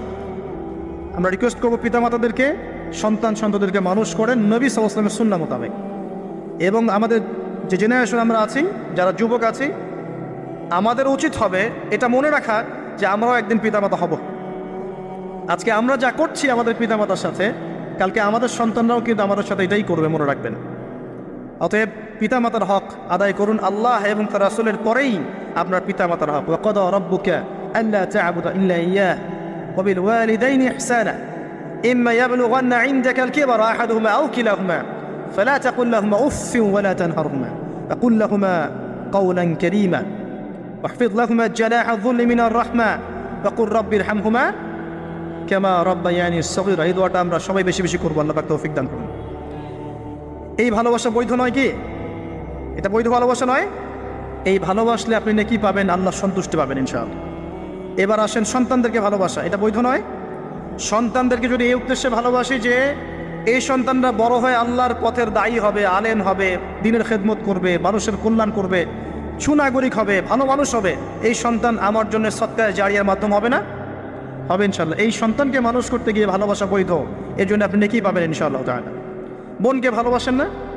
বোনের ইজ্জত সম্মানের জন্য জীবন দিতে প্রস্তুত হন না? এটা ভালোবাসা বৈধ নয় কি? বৈধ। মেয়েকে ভালোবাসেন না? মেয়ের ভালোবাসার জন্যে মেয়ে একটা কিছু চেয়েছে, আপনার সামর্থ্য না থাকলেও বেতনের টাকা জমিয়ে হলেও তাকে দেন না? এটা ভালোবাসা বৈধ নয়? নবী সাল্লাল্লাহু আলাইহি ওয়াসাল্লাম তার মেয়ে ফাতিমা রাদিয়াল্লাহু আনহাকে ভালোবাসতেন না? কলিজার টুকরা ছিলেন না? তিনি তার স্ত্রীদেরকে ভালোবাসতেন না? স্ত্রীর সাথে স্ত্রীর কোলে মাথা রেখে কোরআন তেলাওয়াত করতেন যখন স্ত্রী হায়েজ অবস্থায় আছে। স্ত্রীর সাথে দৌড় প্রতিযোগিতা করেছেন, স্ত্রীর সাথে চাঁদ দেখেছেন। যেখানে স্ত্রী কামড় দিয়েছে ওই গোষ্ঠের টুকরা, সেখানে তিনি কামড় দিয়েছেন। নবী করিম সাল্লাল্লাহু আলাইহি ওয়াসাল্লাম স্ত্রীকে ভালোবাসেন নাই? এটাও সুন্নাহ, এটার জন্য নেকি পাবেন। সন্তানদেরকে ভালোবাসলে নেকি পাবেন। কোরআনে এবং হাদিসে অনেক দলিল আছে। কিন্তু ওই যে নূহ আলাইহিস সালামের কথা মনে আছে? তার সন্তান যে কাফের অবস্থায় ডুবে মরল, মনে আছে? তারপরেও আল্লাহর কাছে দোয়া করছেন, আল্লাহ আমার পরিবারটাকে মাফ করে দাও। আল্লাহ পাক ধমক দিয়ে বলছেন, লাইসা মিন আহলিক, সে তোমার পরিবারের কেউ না। আম কুনতুম শুহাদা ইয হাদারা ইয়াকুব আল মাউত, ইয়াকুব আলাইহিস সালামের কথা মনে আছে? যখন তিনি মারা যাচ্ছেন, তিনি বলছেন সন্তানদেরকে ডেকে, মা তা'বুদুনা মিন বা'দি, আমার পরে কার ইবাদত করবে তোমরা? সন্তানকে ভালোবাসার নিদর্শন নয় এগুলা? লুকমান হাকিম তার সন্তানকে বোঝাচ্ছেন, ইয়া বুনাই লা তুশরিক বিল্লাহ, শিরিক করো না, শিরিক সবচেয়ে বড় জুলুম। নামাজ কায়েম করো, সৎ কাজের আদেশ করো, অসৎ কাজে নিষেধ করো। সন্তানকে ভালোবাসা নয়? ইউসুফ আলাইহিস সালামের পিতা সন্তানকে ভালোবাসতেন না? আমরা তো সূরা ইউসুফকে মনে করি ইউসুফ জুলাইখার গল্প, তাই না? এটা ইউসুফ আর জুলাইখার প্রেম কাহিনী নয়। সূরা ইউসুফ তার পিতার সাথে তার ছেলের প্রেম কাহিনী। ভালো করে সূরা ইউসুফ বোঝেন। সূরা ইউসুফ পিতার সাথে সন্তানের মহব্বতের কাহিনী। ভালো করে পড়তে শেখেন, বুঝতে শেখেন। যখন তিনি কাঁদতে কাঁদতে অন্ধ হয়ে গেছেন ছেলের জন্যে, ইয়াকুব আলাইহিস সালাম কাঁদতে কাঁদতে ছেলের জন্য অন্ধ হয়ে গেছেন, প্রায় চোখ নষ্ট হয়ে গেছে। ইউসুফ আলাইহিস সালাম তার একটা রুমাল বা কাপড়ের টুকরা পাঠালেন হাদিয়া, মনে আছে? মনে আছে? আসছে কাপড়, আর তার বাবা যোজন যোজন দূর থেকে বলছেন যে আমি ইউসুফের গন্ধ পাচ্ছি এখান থেকে। কি ভালোবাসা না? কোরআনে অনেক। মূসা আলাইহিস সালামের মা, আল্লাহ পাক বলেন মূসা আলাইহিস সালামকে ভাসিয়ে দিতে, বাচ্চা মূসা সিন্ধুকে ভাসাতে তার হৃদয়টা ব্যাকুল হয়ে যাচ্ছে। আল্লাহ পাক তার কলবটা শান্ত করলেন, ওয়াহি করলেন, ভাসিয়ে দাও। ওই বাচ্চাকে তুলে নিল ফেরাউনের স্ত্রী, সেখানে লালিত পালিত হতে থাকলো সন্তান। মূসা আলাইহিস সালামের বোন পিছু পিছু ধাওয়া করলো, তারপরে বলল, আমি কি এমন কারো খবর দিব যে এই বাচ্চাকে দুধ পান করাবে, পরে এই বাচ্চাকে তার মায়ের কাছে আল্লাহ পাক ফিরিয়ে দিলেন, দেখছেন? এবং যখন একটা কি জানি, ওয়ারাজআনাকা ইলা উম্মিক কাই তাকাররা আইনুহা ওয়ালা তাহজান, এটা আমি মূসা তোমাকে ফিরিয়ে দিয়েছিলাম তোমার মায়ের কাছে, যাতে তোমার মা তোমাকে পেয়ে তার চক্ষু শীতল করতে পারে। ভালোবাসা না? কোরআন হাদিস ঘাটতে থাকেন, দেখেন বৈধ ভালোবাসার কত নিদর্শন আছে, এবং এগুলো বৈধ, এগুলোতে আপনি নেকি পাবেন। বাবার প্রতি ভালোবাসা, সন্তানের প্রতি ভালোবাসা, আপনার স্ত্রী সন্তানের প্রতি ভালোবাসা, আপনার স্ত্রীর প্রতি, আপনার প্রতিবেশীর প্রতি, আত্মীয়তার হক রক্ষা করলে, আপনি দেশের খেদমত করলে, জাতিকে ভালোবাসলে আপনি নেকি পাবেন, কল্যাণে কাজ করলে নেকি পাবেন ইনশাআল্লাহ। এবার এর বিপরীতে শয়তান, শোনেন এই জায়গাটা একটু ভালো করে বোঝেন, এটা লাস্ট অংশ। এর বিপরীতে শয়তান চেয়েছে কি, যাতে করে আদম সন্তানদেরকে জাহান্নামে নিয়ে যেতে পারে। এই জন্য পবিত্র ডিভাইন বৈধ ভালোবাসার বিপরীতে সে কিছু প্রবৃত্তিগত চাওয়া দিয়েছে আপনাকে, প্রবৃত্তিগত আবেগ, কিছু অনুভূতি, কিছু পাশবিক দাসত্ব দিয়েছে। যদি আপনি এই অবৈধ পথে পা বাড়ান, তাহলে এই ভালোবাসাগুলোর বিনিময় করে নেকি তো হবেই না, বরং আপনার জাহান্নামের ফয়সালা হয়ে যাবে। নাউজুবিল্লাহ। শয়তান দুরকম, মানুষ শয়তান, জিন শয়তান। এর পাশাপাশি আছে শেষ জামানার সবচেয়ে বড় ফিতনা মসিহুদ দাজ্জাল এবং তার অনুসারীরা। সব কিছু মিলে তারা আপনার সামনে কয়েকটা টোপ দিয়ে দিয়েছে। এক নাম্বার আপনাকে দিয়েছে দুনিয়ার প্রতি ভালোবাসা। এক নাম্বার দুনিয়ার প্রতি ভালোবাসা। যে দুনিয়াকে ভালোবাসবে সে হালাক হয়ে যাবে। যার কলবের মধ্যে দুনিয়ার প্রতি আসক্তি আর ভালোবাসা আছে, সে কখনো 100% মন দিয়ে আল্লাহর ইবাদত করতে পারবে না। এক নাম্বার বেঁচে থাকতে হবে কি থেকে? দুনিয়ার প্রতি আসক্তি ভালোবাসা থেকে, এটা এক নাম্বার। দুই নাম্বার অর্থ সম্পদ এগুলোর প্রতি ভালোবাসা, মোহ। আলহাকুমুত তাকাসুর হাত্তা যুরতুমুল মাকাবির কাল্লা সাউফা তা'লামুন সুম্মা কাল্লা সাউফা তা'লামুন। সূরাটা তো আমার চেয়ে আপনারা ভালো জানেন। শেষে কি আছে? সুম্মা লা তুসআলুন্না ইয়াওমাইযিন আনিন নাঈম। যে টাকা পয়সার প্রতি ভালোবাসা শয়তান ঢুকিয়েছে। আরো ঢুকিয়েছে শয়তান মাদকের প্রতি ভালোবাসা, মাদকের প্রতি আসক্তি, ভালো লাগে মাদক খেতে, একটা ভালোবাসা কাজ করে। ঢুকিয়েছে মিউজিকের প্রতি ভালোবাসা, হারাম মিউজিকের প্রতি ভালোবাসা, ভালো লাগে, মন নাকি শান্ত হয়। আর সবচেয়ে ডেঞ্জারাস যেটা ঢুকিয়েছে সেটা হচ্ছে এমন মেয়ের প্রতি আসক্তি, এমন নারীর প্রতি আসক্তি যে আসক্তিটা আল্লাহ পাক হালাল করেন নাই, অর্থাৎ গায়রে মাহরাম মেয়ের প্রতি আসক্তি। এটা এক নাম্বার, কারণ আল্লাহ পাক সূরা আলে ইমরানে বলেছেন যুয়্যিনা লিন-নাস হুব্বুশ শাহওয়াতি মিনান নিসা। যে কয়টা বিষয়ের প্রতি মানুষের আসক্তি থাকে তার প্রথমটা হচ্ছে নিসা বা মহিলা, পরে অন্য অন্য টাকা পয়সা, ধন দৌলত, সোনা চাঁদি এগুলো পড়ে। আর এটাকে শয়তান সবচেয়ে বড় অস্ত্র হিসাবে ইউজ করেছে। মনে করে দেখেন, যত বড় বড় সম্প্রদায় ছিল এদের প্রধান প্রধান ফিতনাগুলো ছিল নারী কেন্দ্রিক। এমনকি নবীজি বলেছেন বনু ইসরাইলের মধ্যে প্রথম ফিতনা হয়েছে কি কেন্দ্রিক? নারী কেন্দ্রিক। আর আমি আমার উম্মতের মধ্যে নারীর চেয়ে বড় কোনো ভয়ঙ্কর ফিতনা ছেড়ে যাচ্ছি না। শয়তান এই কয়েকটা ফিতনা, আপনার দুনিয়ার আসক্তি, টাকা পয়সা, ভোগবিলাস, বাড়ি গাড়ি, ব্যাংক ব্যালেন্স, স্ট্যাটাস, ক্ষমতার ভালোবাসা, আপনার মাদকের ভালোবাসা, গান বাজনার প্রতি ভালোবাসা, অশ্লীলতা, বেয়াপনা, সেনা আর হারাম রিলেশনশিপ, এগুলোর প্রতি শয়তান আসক্তি সৃষ্টি করেছে। এটা হচ্ছে ভালোবাসা নয়, এটা হচ্ছে পাশবিক প্রবৃত্তিগত একটা দাসত্ব। আমার কথা কি বোঝা যায়? ল্যাঙ্গুয়েজ একটু ডিফিকাল্ট মনে হয়। এটা কিন্তু বৈধ ভালোবাসা নয়, যে ভালোবাসলে আপনি নেকি পাচ্ছেন। দুনিয়ার প্রতি আসক্তি থাকলে নেকি পাবেন, পিতা মাতাকে ভালোবাসলে নেকি পাবেন। টাকা পয়সা, ব্যাংক ব্যালেন্স, বাড়ি গাড়ির প্রতি আসক্তি, মোহ থাকলে নেকি পাবেন, ফিতনায় পড়ে যাবেন। কিন্তু আপনি সন্তানকে ভালোবাসলে নেকি পাবেন। একটা হারাম মেয়েকে ভালোবাসলে নেকি পাবেন, আপনি স্ত্রীকে ভালোবাসলে নেকি পাবেন। স্ত্রীর মুখে ভাত তুলে দিলে নেকি পাবেন, স্ত্রীর মুখে খাবার তুলে দিলে নেকি পাবেন, তার দিকে তাকালে আপনি নেকি পাবেন, তাকে আদর করলে নেকি পাবেন, তার সাথে অন্তরঙ্গ সময় কাটালে আপনি নেকি পাবেন। আপনি মাদক, এই যে গান বাজনা, পর্নোগ্রাফি, মানে ক্ষমতার দাপট, এই বিষয়গুলোকে ভালোবাসলে নেকি পাবেন, নাকি মায়ের সেবা করলে নেকি পাবেন? বৈধ ভালোবাসা, অবৈধ আসক্তি। এখন এই অবৈধ আসক্তিগুলোর মধ্যে একটা হচ্ছে হারাম মেয়েদের প্রতি ভালোবাসা, যেটা এখন এই মুসলিম সমাজের মহামারী বলা যায়। অন্য পয়েন্টসগুলো আজকে আমি বলার সময় পাচ্ছি না, এগুলো নিয়ে অনেকদিন বলেওছি, ইনশাল্লাহ আগামীতে বলবো। দুনিয়া, মাদক, অন্যান্য বিষয়গুলো পরে টাচ করবো ইনশাল্লাহ। আজকে যে বিষয়টা নিয়ে কথা বলার বেশি দরকার, যেহেতু আগামীতে একটা সময় আসছে যখন এই বিষয়টাকে নিয়ে মানুষ বেশি পাপে লিপ্ত হবে, এই জন্য বলছি। এটা হচ্ছে হারাম ভালোবাসা, আল্লাহ পাক বৈধ করেননি। এমনকি কথা বলার সময় আল্লাহ পাক বলেছেন একজন গায়রে মাহরাম মেয়ে যেন পর্দার আড়াল থেকে কথা বলে, কিছু চাইতে হলে যেন পর্দার আড়াল থেকে চায়, এবং গলার ভয়েসটা যেন কর্কশ হয়। আল্লাহ লিমিটেশনগুলো দেখেন আর বাস্তবতা দেখেন। আল্লাহ পাকের লিমিটেশন হচ্ছে এরকম যে একজন মেয়ে যে আমার স্ত্রী নয়, তার সাথে আপনি ফোনে কথা বলতে পারবেন না, প্রেমালাপ করতে পারবেন না, আপনি তার দিকে কামনার দৃষ্টিতে তাকাতে পারবেন না, আপনি তাকে স্পর্শ করতে পারবেন না, তার সাথে নির্জনে কোথাও সময় কাটাতে পারবেন না। আল্লাহর বাইন্ডিংসগুলো দেখেন। একজন নারীর সাথে ফোনে কথা বললেই কিন্তু সেক্সুয়াল সম্পর্ক হয় না, হয়। একজন গায়রে মাহরাম মেয়ের সাথে যদি আপনি বসে কফি খান তাহলে কিন্তু যৌন সম্পর্ক স্থাপিত হয়নি, এখন হয়। তারপরেও আল্লাহ রাব্বুল আলামিন বলছেন ওয়ালা তাকরাবুজ জিনা, এটার নাম আল্লাহ দিয়েছেন জিনা, আর বলছেন করো না এমনটা নয়, বরং ধার কাছেও যেও না। মানে একটা সীমারেখা দেয়া আছে, একটা মাঠ, এর চারপাশে একটা বাউন্ডারি দেওয়া আছে।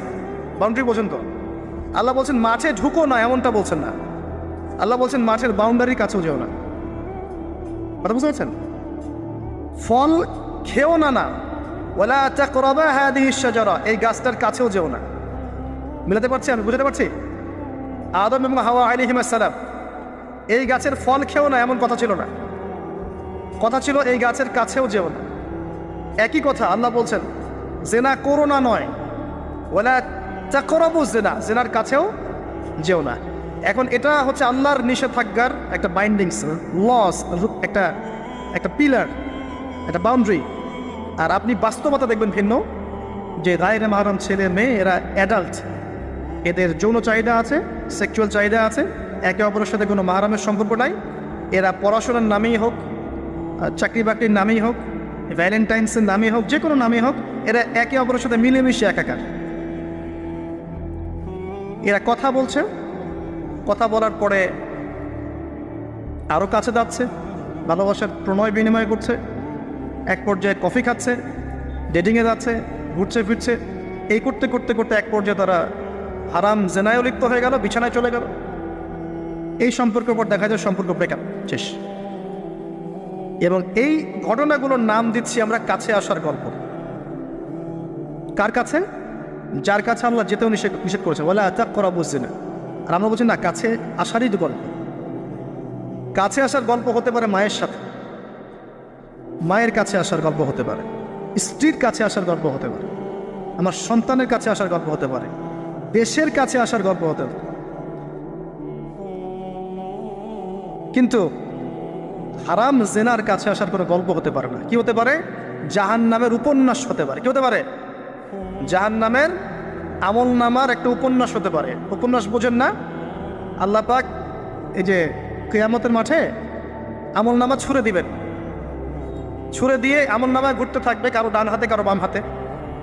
যার হাতে আমল নামা আসুক না কেন, যে হাতে আসুক না কেন, আল্লাহ পাক সবাইকে একটা কথা বলবেন, ইকরা কিতাবাক, তুমি তোমার কিতাব পড়ো, কাফা বিনাফসিকা আল-ইয়াওমা আলাইকা হাসিবা, আজকে তুমি তোমার হিসাব নেওয়ার জন্য যথেষ্ট। আমরা সবাই একটা করে উপন্যাস লিখছি, আমরা সবাই একটা করে উপন্যাস লিখছি আমল নামা আমাদের কাজের মধ্য দিয়ে। আর এর চেয়ে ভয়ঙ্কর বিষয়টা হচ্ছে এই উপন্যাসটা আপনাকে পড়তে বলা হবে সবার সামনে। আমার কথা বলে বোঝা যায় না? আমরা একটা গল্প লিখছি আমল নামায়, উপন্যাস লিখছি, যার একটা মোমেন্ট বাদ যাচ্ছে না। এই যে এখন আমরা বসে আছি, এটা আপনার উপন্যাসে উঠে গেছে, আমল নামে উঠে গেছে। মাফ করবেন যদি কালকে আবার দেখেন যে আমল নামাকে উপন্যাস বলে যা ব্যাখ্যা করলাম তো, এবার এই শব্দ দিয়ে আবার তুলকালাম করে ফেলেন। বোঝানোর জন্য বলেছি যুব সমাজ উপন্যাস বোঝে, এই জন্য বলেছি। যুবকরা উপন্যাস বোঝেন না? আপনারা বিভিন্ন উপন্যাস পড়েছেন, যারা জেনারেল লাইনে পড়েছেন অনেক উপন্যাস পড়েছেন। এই জন্য বললাম বোঝানোর জন্যে আমল নামা কখনো উপন্যাস নয়, যে আপনি আর আমি একটা উপন্যাস লিখছি, নিজের গল্প নিজেই লিখছি, নিজের কাজের মধ্য দিয়ে নিজের উপন্যাস নিজেই লিখছি, এবং এটার মধ্যে সবচেয়ে ভয়ঙ্কর কথা হচ্ছে এইটা সবার সামনে আমাকে পড়ে শোনাতে হবে। আমরা কি পারবো এই জেনা, এই মাদক, এই পর্নোগ্রাফি, হারাম, জুয়া, ক্যাসিনো, অন্যায়, অত্যাচার, বেনামাজি, দুর্নীতি, ঘুষ, সুদ, এইগুলোর সব কথা সবার সামনে পড়ে শোনাতে? আমরা কি পারবো আদৌ? আমরা কি প্রস্তুত? পড়তে কিন্তু হবেই ভাই, সবাইকে পড়তে হবে। আলেম, জালেম, কাফের, মুশরিক, মুনাফিক সবাইকে পড়তে হবে। ইকরা কিতাবাক, এক বচনে এসেছে, মানে এক একজন মানুষকে আল্লাহ পাক বলছেন যে তুমি তোমার বই পড়ে, তোমার কিতাব পড়ে শোনাও। কাফা বিনাফসিকা আল-ইয়াওমা আলাইকা হাসিবা, আজকে তুমি তোমার হিসাব নেওয়ার জন্য যথেষ্ট। আল্লাহ পাক আমাদেরকে কথার গভীরতা বোঝার তৌফিক দান। এই হারাম জিনিসগুলোর মধ্যে সবচেয়ে ডেঞ্জারাস এই ফ্রি মিক্সিং। ফ্রি মিক্সিং কি জিনিস? একজন বেগানা মেয়ে একজন বেগানা ছেলের সাথে মিক্স। এখন আপনি কথাগুলো মনে হচ্ছে রূপকথার মতো মনে হবে, কারণ বাস্তবতার সাথে কোনো মিল নাই। বাস্তবতায় আপনি গিয়ে দেখবেন যে স্কুলে পড়ছে মাশাআল্লাহ গায়রে মাহারাম গায়রে মাহারাম ছেলে মেয়ে, এবং নাম দিচ্ছে এরা friends, just only friends, friends only, বন্ধু, ক্লাসমেট। কিন্তু এর বয়স মাশাআল্লাহ 16, এর বয়স 20, বা এর বয়স 15, এর বয়স 18। উভয়ের যৌন চাহিদা হয়েছে বালেগ এবং বালেগা। এই বয়সে আসার আরও 5-6 বছর আগে সে বালেগা হয়ে গেছে, এবং তারা কিন্তু আলাদা আলাদা সেকশনে পড়ছে না। এমন যদি হতো মেয়েদের আলাদা স্কুল, মেয়ে টিচার, মেয়েরা পড়ছে, কোনো সমস্যা নেই, টোটালি বৈধ এবং সুন্দর, ভালো সিস্টেম। ছেলেদের আলাদা স্কুল কলেজ, ছেলেরা আলাদা পড়ছে, আলাদা, কোনো সমস্যা নেই।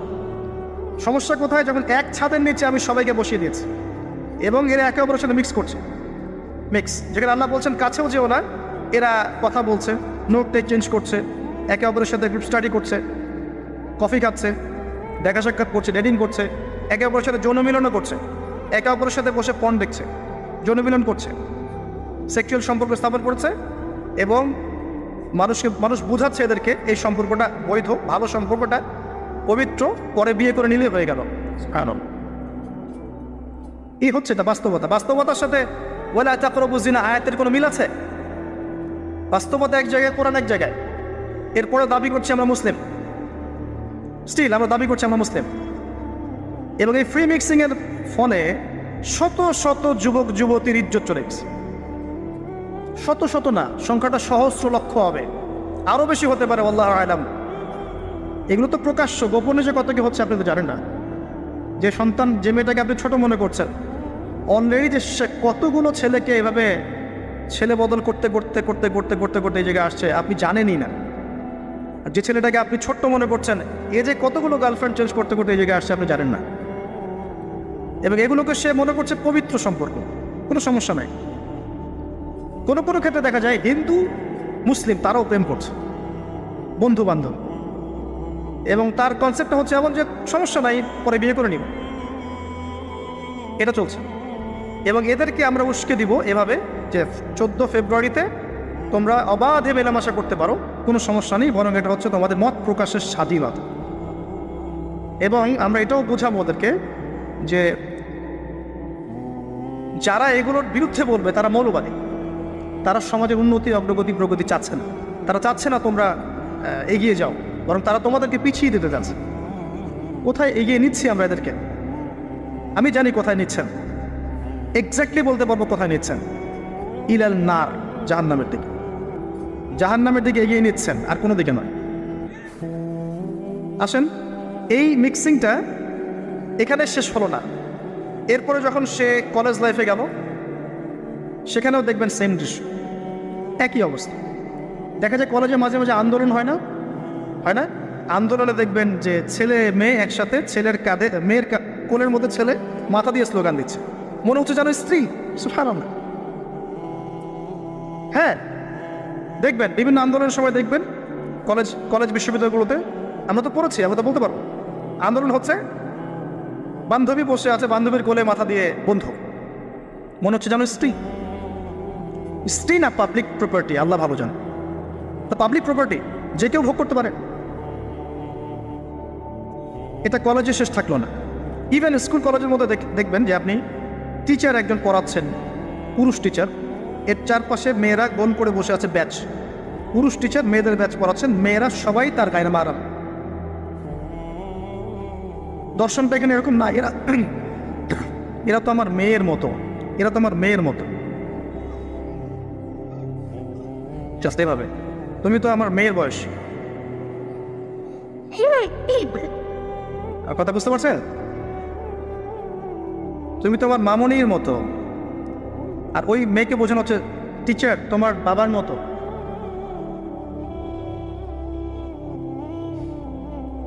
একটা পুরুষ টিচার, চারপাশে মহিলা মেয়েরা বসে আছে, সবাই অ্যাডাল্ট, সবার সাথে তার বিয়ে জায়েজ, সবার সাথে তার বিয়ে শরীয়ত সম্মতভাবে জায়েজ।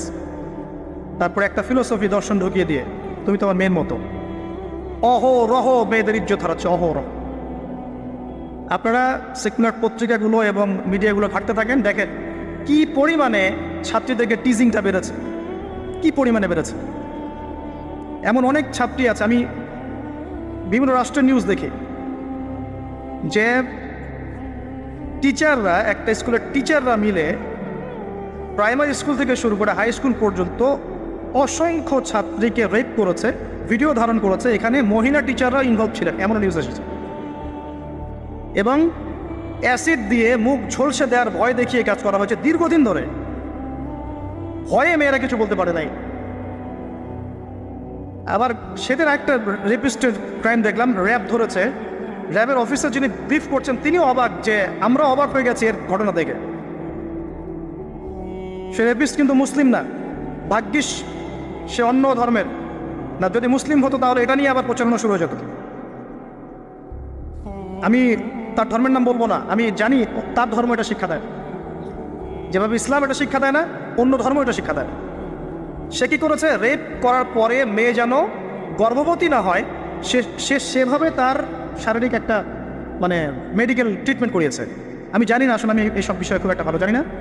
এমন এমন এমন কিছু পদ্ধতি এখন নাকি বের হয়েছে যে যৌন সম্পর্ক স্থাপন করলেও কনসেপ্ট করবে না, ছেলে তার মধ্যে সেটা করিয়েছে, যাতে সে গণহারে রেপ করতে পারে একটার পর একটা, কেউ প্রেগনেন্ট না হয়। র্যাবের অফিসার ব্রিফ করছেন, দেখেন ভিডিও, ফ্রি মিক্সিং। যেখানে যাবেন, কলেজে আপনি যাবেন, আবার দেখবেন কখনো কখনো যে ছেলেদের ব্যাচ পড়াচ্ছেন মহিলা টিচার, ছেলেদের ব্যাচ মহিলা টিচার। তুমি তো আমার ছেলের মতো, আর তাকে শেখানো হচ্ছে যে সে তো তার মায়ের মতো। আবার আমাদের ঢাকা শহর অত্যাধুনিক যে প্রতিষ্ঠানগুলো আছে, এখানে গিয়ে দেখবেন যে ফর্মাল ড্রেসে মিস ক্লাস নিচ্ছে, formal dress, shirt pant tie. আবার বিভিন্ন জায়গায় গিয়ে দেখবেন মহিলারা এভাবে শার্ট প্যান্ট গেঞ্জি জিন্স পরে ঘুরে বেড়াচ্ছে, শপিং মলসে, এয়ারপোর্টে, ওইখানে এইখানে সব জায়গায় চারপাশে। এটা তো ফ্রি মিক্সিংয়ের সাথে আরেকটা বাদ হলো কি, নবী সাল্লাল্লাহু আলাইহি ওয়াসাল্লাম বলেছিলেন যে শেষ জামানে এক শ্রেণী মেয়ে বের হবে যারা কাপড় পরেও নগ্ন থাকে। এরা সেই ক্যাটাগরির যাদের ব্যাপারে আল্লাহ রাসূল বলেছেন তারা জান্নাতে যাবেও না, জান্নাতের গন্ধও পাবে না। শুধু ফ্রি মিক্সিংটাই সমস্যা না, এবং এটা শুধু স্কুল এবং কলেজে সীমাবদ্ধ নেই, চাকরির ক্ষেত্রেও দেখবেন সেই অফিসের বসের হাতে অনেক মেয়ে নির্যাতিত হয়েছে, বেতন বেশি দেওয়ার কথা বলে, প্রমোশন দেওয়ার কথা বলে। আর মেয়েরা তো একটু অবলা জাতি হয়, তারা একটু অবলা হয় না, তাদেরকে একটু মায়া মহব্বত বেশি থাকে, ইমোশনটা বেশি থাকে, তারা খুব বেশি কনভিন্স হয়ে যেতে পারে। ভালো স্বপ্ন দেখিয়ে, রঙিন রঙিন স্বপ্ন দেখিয়ে তাদের কত মানুষ ইজ্জত নষ্ট করে ফেলেছে আল্লাহ ভালো জানেন। এরপরেও দেখবেন, এই সমস্যার পরেও দেখবেন তার উপরে আবার আছে পর্নোগ্রাফি। মানে মানুষ রাতের বেলা শুয়ে শুয়ে নগ্ন মুভিজ দেখছে আর দেখছে, দেখছে আর দেখছে। এটাকে উপরের লেভেল থেকে বন্ধ করার কোনো প্রয়াস নেওয়া হয়নি এখন পর্যন্ত। এমন অনেক কান্ট্রি আছে এই বিশ্বের মধ্যে যারা কিন্তু ইন্টারনেট সেকশনটাকে নিয়ন্ত্রণ করে। সব সাইট আমার দেশে চলতে পারবে না। ইভেন আমরা যে হারে ফেসবুক চালাই, চাইনিজরা কিন্তু এভাবে চালায় না। ওদের সামাজিক যোগাযোগ আলাদা মাধ্যম আছে, জানেন, সব জায়গায় একটা রেস্ট্রিক্টেড ব্যবস্থা আছে। পর্নোগ্রাফি যেগুলো দিয়ে ব্লু ফিল্মস দেখানো হয় সারা দেশের মানুষকে, একটা জাতির মানুষকে, এটা তো অ্যাটলিস্ট বন্ধ করা যেত। আর এটা বন্ধ করাটা তো নিঃসন্দেহে কোনো মৌলবাদী কাজ নয়, সন্ত্রাসী কাজ নয়, জঙ্গিবাদী কাজ নয়, তাই কি? এটা যখন আপনি দেখছেন সারাদিন ধরে, সারা রাত ধরে, এই ছেলেপেলেটা ম্যাক্সিমামই আসক্ত এগুলোতে। ইভেন এখন মেয়েরাও এগুলো দেখে। আপনি সেকুলার মিডিয়াগুলো রিপোর্টগুলো দেখেন, তারাই বলছে এগুলো। স্কুলে গিয়ে মেয়েদের ইন্টারভিউ নিচ্ছে, তোমরা কি এটা দেখো? মেয়েরা বলছে যে হ্যাঁ আমরাও দেখি, আমরাও কথাবার্তা বলি যে নতুন একটা নতুন একটা আইটেম আসছে, এটা দেখ, এভাবে তারা কথা বলছে বসে ক্লাসের মধ্যে। তো যখন ছেলেমেয়েরা এগুলো অবাধে দেখবে, যুবক যুবতী কিশোর কিশোরীরা, এরপরে আবার ফ্রি মিক্সিং, তার উপরে আবার বেহায়াপনা, নগ্নতা, পোশাক আশাকের পর্দার বাড়াই নাই, তখন আপনি চিন্তা করেন সমাজটা কি হইতে পারে। আবার এগুলোকে আমরা দিবসের মধ্য দিয়ে উৎসাহিত করছি, কাছে আসার গল্প, আসো আরো জানা কর। কোথায় ইসলাম আর কোথায় কোরআন আর কোথায় সেই পর্দা, কোথায় কি? আর ওই যে দেখেন একটা মেয়ে মুস্কান, ও তার নেকাব খুলবে না, 200-300 কুকুরের সামনে বলছে আল্লাহু আকবার। তো জান্নাত আসলে কাদের জন্য? এই অবস্থায় যদি আমরা কেউ খাস পর্দা করছি, এখন যারা আবার খাস পর্দা করছি তাদেরকে আবার বাঁকা চোখে তাকানো আছে, আবার কাউন্টার। এমনি তো চলছে এগুলো, আরও আবার কাউন্টার। মানে একটা জায়গা বাকি রাখছে না শয়তান আপনাকে ফিতনায় ফেলার জন্য। এই অবস্থায় কেউ যদি পর্দা করতে যায়, ওকে আবার বাঁকা চোখে দেখানো হচ্ছে। এ তো ভালো সুবিধার মনে হচ্ছে না? তোমার বোরখার নিচে গিয়ে বোমটম আছে নাকি? সাইকোলজিক্যাল আক্রমণ। বোরখা পরে যাচ্ছে স্কুল কলেজে, টিচাররা কেমন করছে, তার সাথে কেমন যেন আচরণ করছে। এটা কেন করছে? মুখটা খোলো, নাহলে পরীক্ষা দিতে মনে। এগুলো চলছে। এরপরেও আরও আছে বিভিন্ন beauty contest, media, movies, cinema, এইসবের মধ্য দিয়ে ঘরে ঘরে ঢুকিয়ে দিয়েছি যে এই ফ্রি মিক্সিং, বেহায়াপনা, নগ্নতা, এটাই প্রগতি, এটাই উন্নতি, এটা অগ্রগতি। ইভেন আমাদের ছোট ছোট বাচ্চারা এগুলো দেখে দেখে বড় হচ্ছে এখন। জানি না ওরা আবার কোন জেনারেশন হয়ে পড়ে ওঠে, আল্লাহ ভালো জানে। এর উপরে এসেছে সেলফি এবং ছবি ভিডিওর একটা বুদ্ধি প্রতিবন্ধী জেনারেশন। একটু হলেই সেলফিস ফেসবুকে আপলোড, আবার টিকটক, আবার ইউটিউবিং, আবার নিজে নিজেই হাসে, নিজে নিজে ছবি তোলে। আর অনলাইনটা অ্যাভেলেবল হয়ে গিয়ে সবার হাতে হাতে স্মার্টফোন যখন গিয়েছে, তখন এগুলো আপলোডিংটা খুব বেশি হচ্ছে। আপলোডিং, আগে ঘটনা ঘটতো সবাই জানতে পারতো না, এখন ঘটলে সারা দুনিয়ার মানুষ এক মুহূর্তে জেনে ফেলে। তখন একটা খারাপ ভিডিও সবার হাতে হাতে ঘরে ঘরে। এবার এই হারাম ভালোবাসা, এটা ভালোবাসা বলার অপরাধ হবে, এই হারাম প্রবৃত্তির এই নগ্ন দাসত্ব, এই দাসত্বটাকে ভালোবাসার নাম দিয়ে আল্লাহর নাজিলকৃত পবিত্র ভালোবাসাকে চ্যালেঞ্জ করা হয়েছে। এবং বিভিন্ন মানুষ, সমাজের বিভিন্ন শ্রেণীর মানুষকে এই হারামের দিকে ধাবিত করা হয়েছে, যাতে সবাই জান্নাতের কাছে না বরং জাহান্নামের কাছে আসতে পারে। এই হলো অবস্থা। এখন এই অবস্থায় আল্লাহ রাব্বুল আলামিন মুমিনদের জন্য সলিউশন দিয়েছেন সূরা নূরের মধ্যে। কুল লিল মুমিনিন ইয়াগুদ্দুনা মিন আবসারিহিম ওয়া ইয়াহফাযু ফুরুজাহুম, এটা পড়ে আছে আপনার কোরআনে। মুমিন পুরুষদেরকে আপনি বলুন, হে নবী, তারা যেন চক্ষু নিচু রাখে এবং তাদের লজ্জাস্থানের হেফাজত করে। মুমিন নারীদেরকে আপনি বলুন যেন তারা তাদের লজ্জাস্থানের হেফাজত করে, চোখ নিচে রাখে, এবং তারা এই মানুষদের ছাড়া অন্য কারোর সামনে যেন না যায়, এবং জিনাত, হিজাব তারা যেন অবলম্বন করে। এটা আল্লাহর আদেশ। Only Quran or only hadith and only Islam can solve this problem. কোরআন, সুন্নাহ এবং ইসলাম ছাড়া কেউ এই সমস্যা সলভ করতে পারবে না। এখানকার সলিউশন এগুলা। প্রথমত তারবিয়াত দিতে হবে ছোট থেকেই, তার উপরে নিয়মিত ইমানের চর্চা রাখতে হবে, তার উপরে ছেলে মেয়েদেরকে পর্দা বোঝাতে হবে, ছোট থেকেই মেয়েদেরকে পর্দায় রাখতে হবে। তারপরেও যদি বড় হয়ে এদের মধ্যে খারাপ চিন্তা আসে, চোখ নিচু করতে হবে। যেগুলো অশ্লীল সেগুলোর ধার কাছে যাওয়া যাবে না। দ্রুত এদের বিয়ের ব্যবস্থা করতে হবে যাতে ওরা পবিত্র লাইফ লিড করতে পারে। তারপরে দেখবেন আস্তে আস্তে কিছুটা হলেও, 100% না হলেও কিছুটা হলেও আপনি ফিতনা থেকে দূরে রাখতে পারেন। আর যত বেশি এই ভোগবাদী, বস্তুবাদী, এই পশ্চিমাদের ধাঁচে আপনি সন্তানকে গড়ে তুলবেন, কাছে আসার নাম দিয়ে জেনা করাবেন, ফ্রি মিক্সিংয়ে নেবেন, পর্নোগ্রাফিকে অবাধ লাইসেন্স দিয়ে দিবেন, মাদকাসক্ত ওই যুব সমাজকে ফেরানোর কোনো পথ পদ্ধতি অবলম্বন করবেন না, হিজাবের প্রতিবন্ধকতা করবেন, তত বেশি সমাজ আস্তে আস্তে আস্তে আস্তে অধঃপতন, অতল তলে যেতে থাকবে। এবং এরপর কী হবে সেটাও বলে দিচ্ছি, এটাও হাদিস থেকেই বলছি।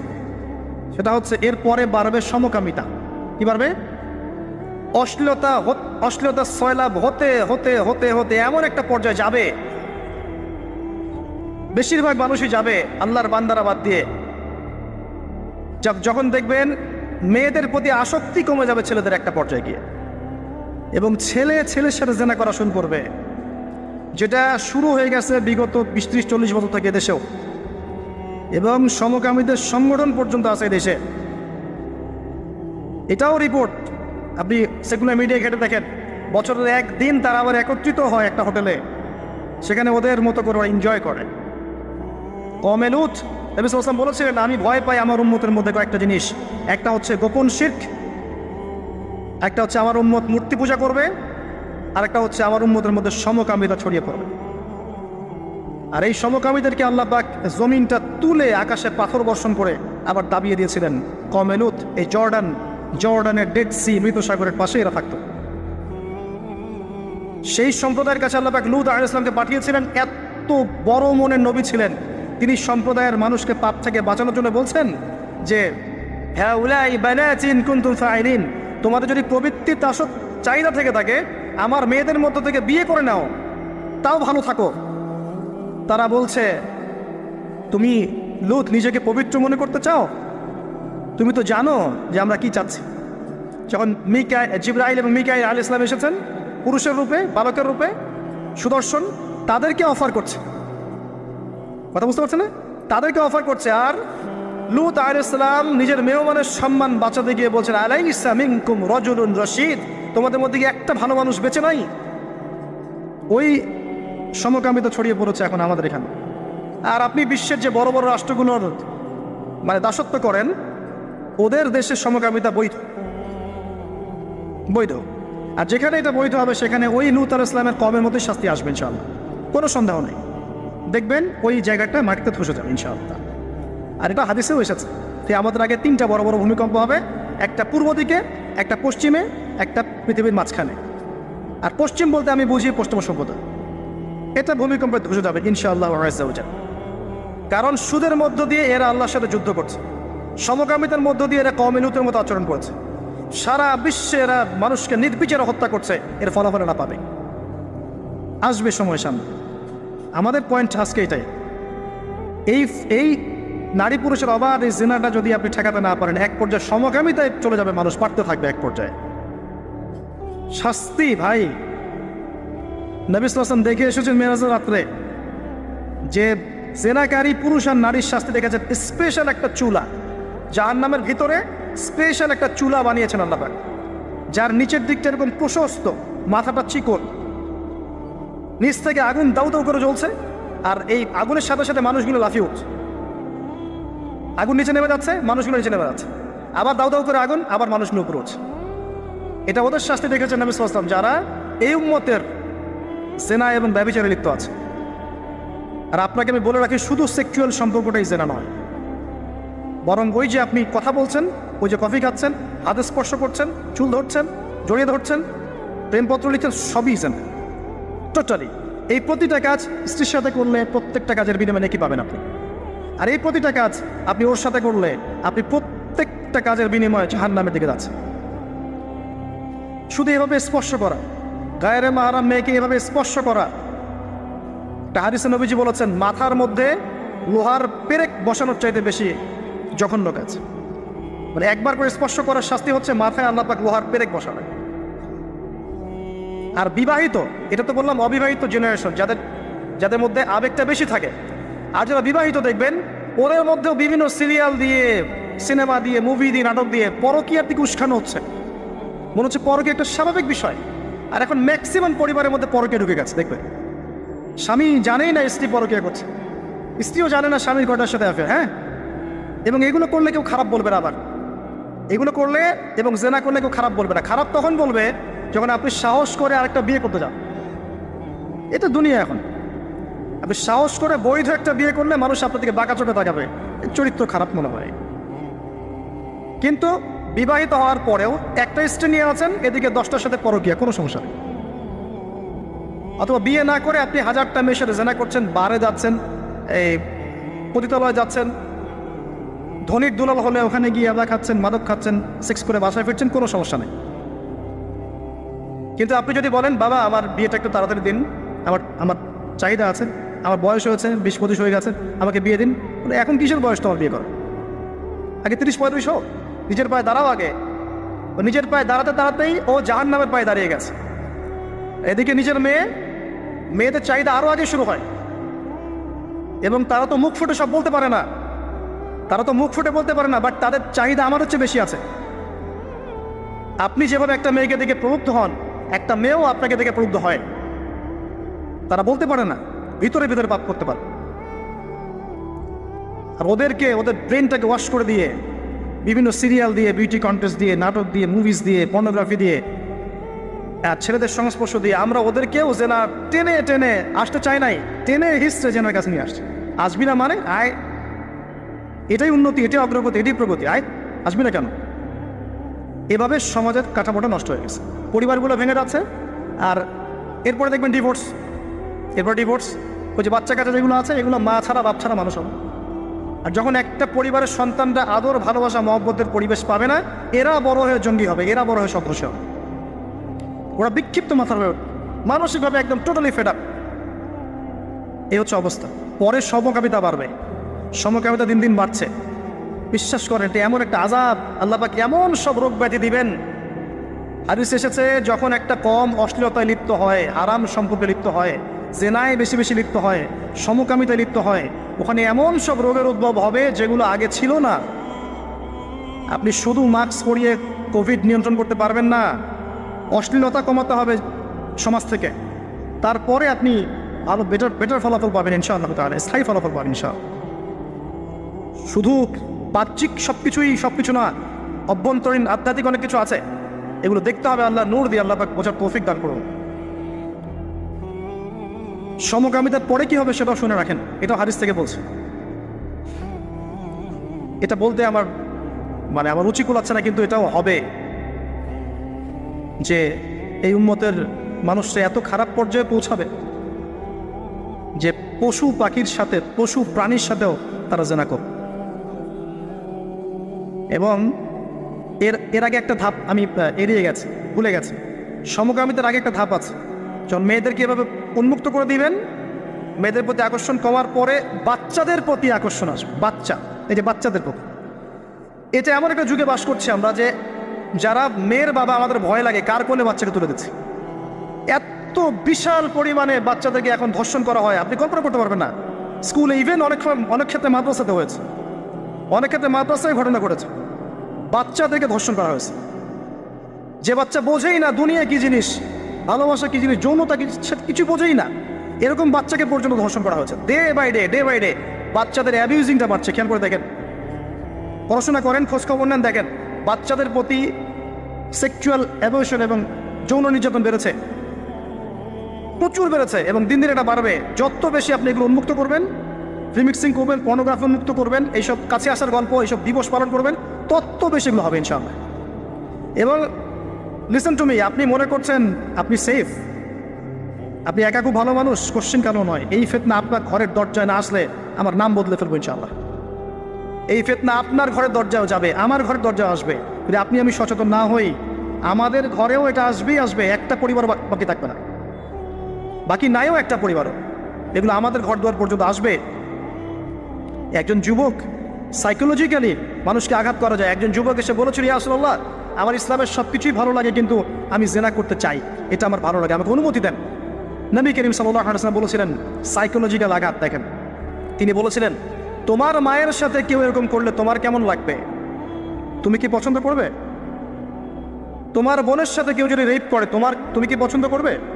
তোমার সন্তানকে, তোমার খালাকে, তোমার মামিকে একটা একটা করে বলতে আছেন, তুমি কি পছন্দ করবে? এই আঘাত সেই যুবকের হৃদয়টা ক্ষতবিক্ষত করে ফেলবে।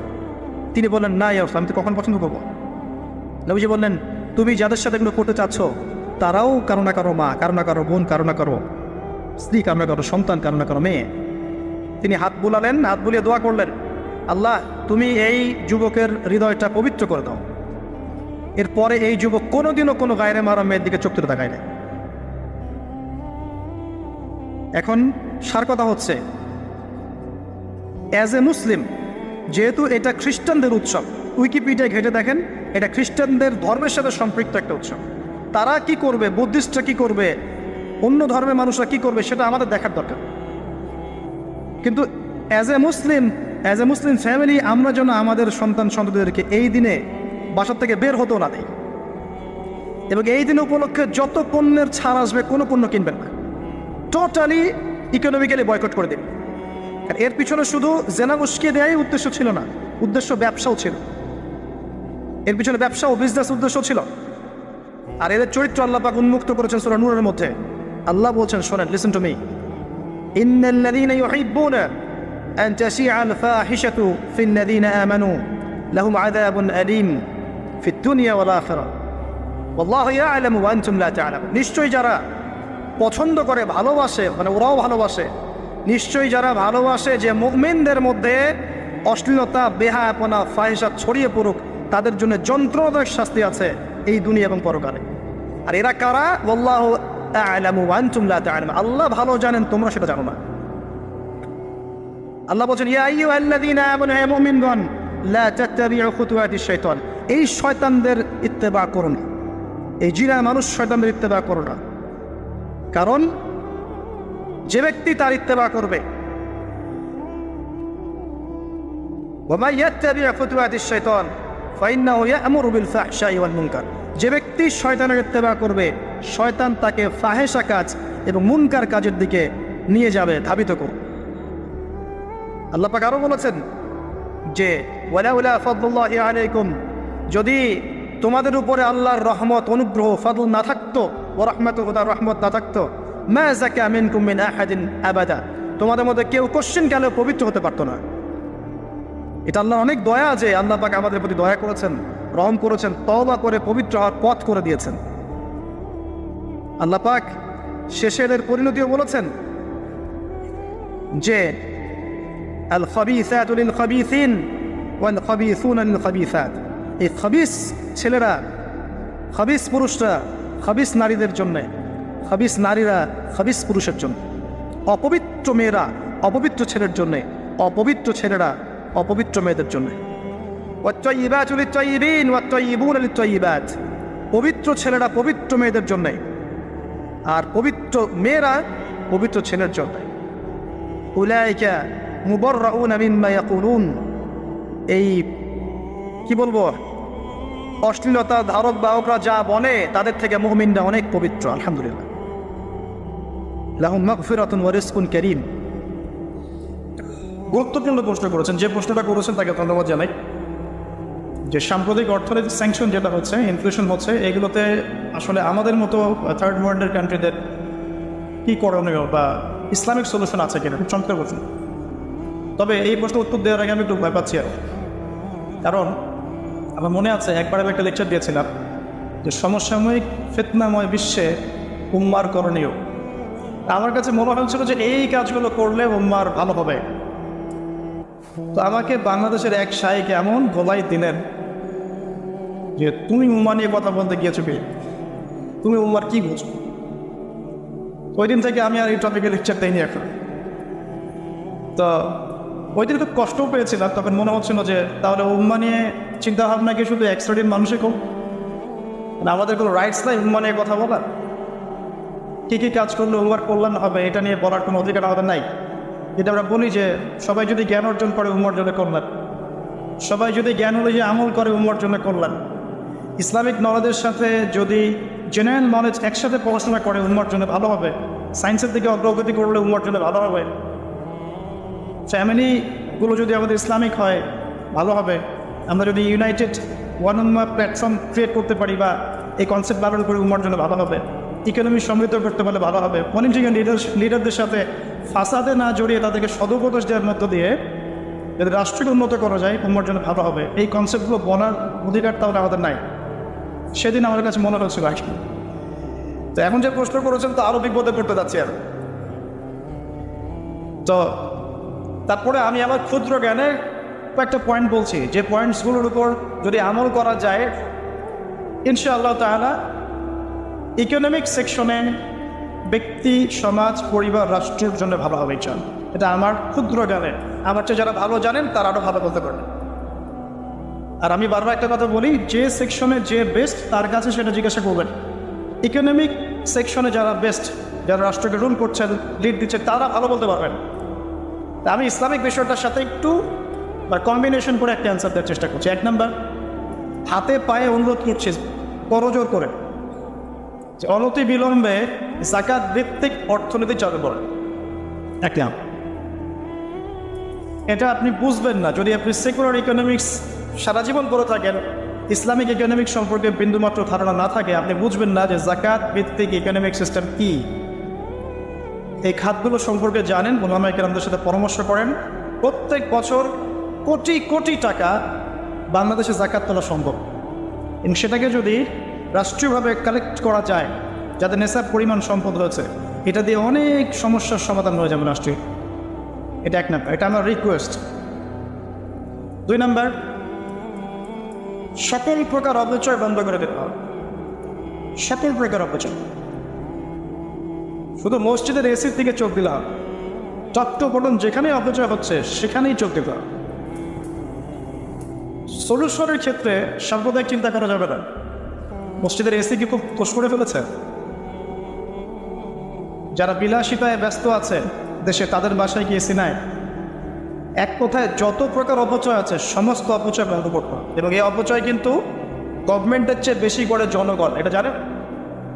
গভর্নমেন্টের চেয়ে বেশি অপচয় আমরা করি। আমরা বিদ্যুৎ অপচয় করি, গ্যাস অপচয় করি, তেল অপচয় করি।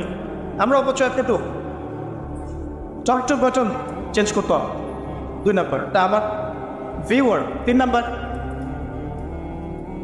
যত দুর্নীতিবাজ আছে সবগুলোর তালিকা করতে হবে। তালিকা করে সবার কালো টাকা সাদা করতে হবে, এবং এই কালো টাকা সাদা করে দেশের জনগণের পিছনে খরচ করতে হবে। আবার এই ভাই আছেন এখানে, উনি পলিটিক্সের সাথে জড়িত। একজন অনেস্ট পলিটিশিয়ানের বক্তব্য এমন হবে যে আমার নিজের সম্পত্তির মধ্যেও যদি কালো কোনো টাকা থাকে, এটাও সাদা করে জনগণের জন্য দিয়ে দিতে চায়। তখন আল্লাহ পাক কী করবেন জানেন? ওই পলিটিশিয়ানকে কিয়ামতের মাঠে নূরের মিম্বর দান করবেন, কারণ তিনি ন্যায় বিচার করেছেন। ন্যায় বিচার করেছেন। এখন একটু পরিসংখ্যান আমাদের বাইরে দিতে পারবে যে পুরো মানে সামাজিকভাবেই বলেন আর পলিটিক্যালি বলেন, কত কোটি কোটি টাকা আমাদের দুর্নীতি আছে। সুইস ব্যাংকের খবর নেন, শেয়ার বাজারের খবর নেন, রাষ্ট্রীয় বড় বড় যে খাতগুলোতে দুর্নীতি হচ্ছে একটু খবর নেন। খবর নিয়ে দেখেন কত কোটি কোটি টাকার দুর্নীতি হচ্ছে। এগুলোকে সাদা করেন, জনগণের কল্যাণে ব্যয় করেন, কিসের তেলের দাম আর কিসের গ্যাসের দাম, এগুলো সব ঠিক আছে। তারপর সাস্টেইনেবল অ্যাসেট বলতে যা বোঝায়, এই ধরনের অ্যাসেটের দিকে ফোকাস করতে হবে। এরকম কৃষিজ যে অ্যাক্টিভিটিসগুলো আছে, কৃষিজ, এদিকে বেশি ফোকাস করতে হবে। আমরা উৎপন্ন করব, নিজেরা চলব। গোল্ড অ্যান্ড সিলভার এগুলোর দিকে বেশি ফোকাস করতে হবে, মার্কিন ডলারের দিকে নয়। বিকজ মার্কিন ডলারও অচিরেই কলাপস করে যাবে, দেখে নিয়ে। আমি কি একদিন বলেছিলাম যে টাকার মান কমে যাবে? এখন বললাম অচিরেই এমন একটা সময় আসবে ইনশাআল্লাহ তাআলা এই মার্কিন ডলারও কলাপস করে যাবে। এখন তো ডলার হচ্ছে হার্ড কারেন্সি আর বাকিগুলো সফট কারেন্সি, মানে ডলারের মধ্যে মনে হয় সোনা লাগানো আছে। আপনি 112 টাকা বা 17 টাকা দিয়ে $1 কিনবেন। কী জন্য কিনবো? কর টাকা এত মান কেন, আমার টাকা এত কম মান কেন? ওই যে পেট্রো ডলার মনিটারি সিস্টেম পড়েন ভালো করে। আপনি যদি এক ব্রিফকেস বাংলাদেশি টাকা নিয়ে গিয়ে এরা কোনো কান্ট্রির লিডারকে বলেন যে আমাকে এই 1 কোটি টাকার তেল দাও, সে দিবে না, সে আপনাকে তেল দিবে না যতক্ষণ না আপনি ওই টাকাটাকে ডলারে কনভার্ট করছেন ততক্ষণ পর্যন্ত। এই হলো পেট্রো এবং ডলার মনিটারি সিস্টেম, যেটা ফের ওয়ার্ল্ডকে শোষণ করছে এখন। এর ফলশ্রুতিতে ডলার হচ্ছে ওয়ার্ল্ডের সুপিরিয়র কারেন্সি, ও যা ইচ্ছা তাই করতে পারে। এই কারণেই তো China, Russia, Brazil, India, Iran এরা সবাই মিলে ব্রিক্স তৈরি করেছে, যে যাতে করে ডলারের এগেনস্টে কোনো কারেন্সি লঞ্চ করা যায়। তখন IMF-এর কাছে এত চুক্তি হবে না ওদেরকে। এখন এরা স্বৈরাচারিতা করছে, স্বৈরাচারিতা। মানও কমাচ্ছে, সুদের হারও বাড়াচ্ছে। টাকার মানও কমাচ্ছে, সুদের হারও বাড়াচ্ছে। মানে কি বলবো, যে এটা গলায় দড়ি দিয়ে পেঁচিয়ে, মানে কি, আমরা আসলে বাজা নাই। দুই দিক থেকেই চাপে ফেলা, টাকার মান কমিয়ে ফেলা, সুদ বাড়িয়ে দেওয়া। আরে সুদ তো আমাদেরকে শোধ করতেই হবে, লোন নিলে সুদ শোধ করতে হবে না? তো গোল্ড অ্যান্ড সিলভারের দিকে ফোকাস করা যায়, কৃষিজের দিকে ফোকাস করা যায়। এবং আমাদের কান্ট্রিতে কিন্তু প্রচুর সম্পদ আছে। এই সম্পদগুলো সুষ্ঠু আরোহণ যদি সম্ভব হয়, ইনশাআল্লাহ আমরা সুপিরিয়র হব ইনশাআল্লাহ। তবে এই কাজটা যতটা সহজে বললাম এত সহজ নয়।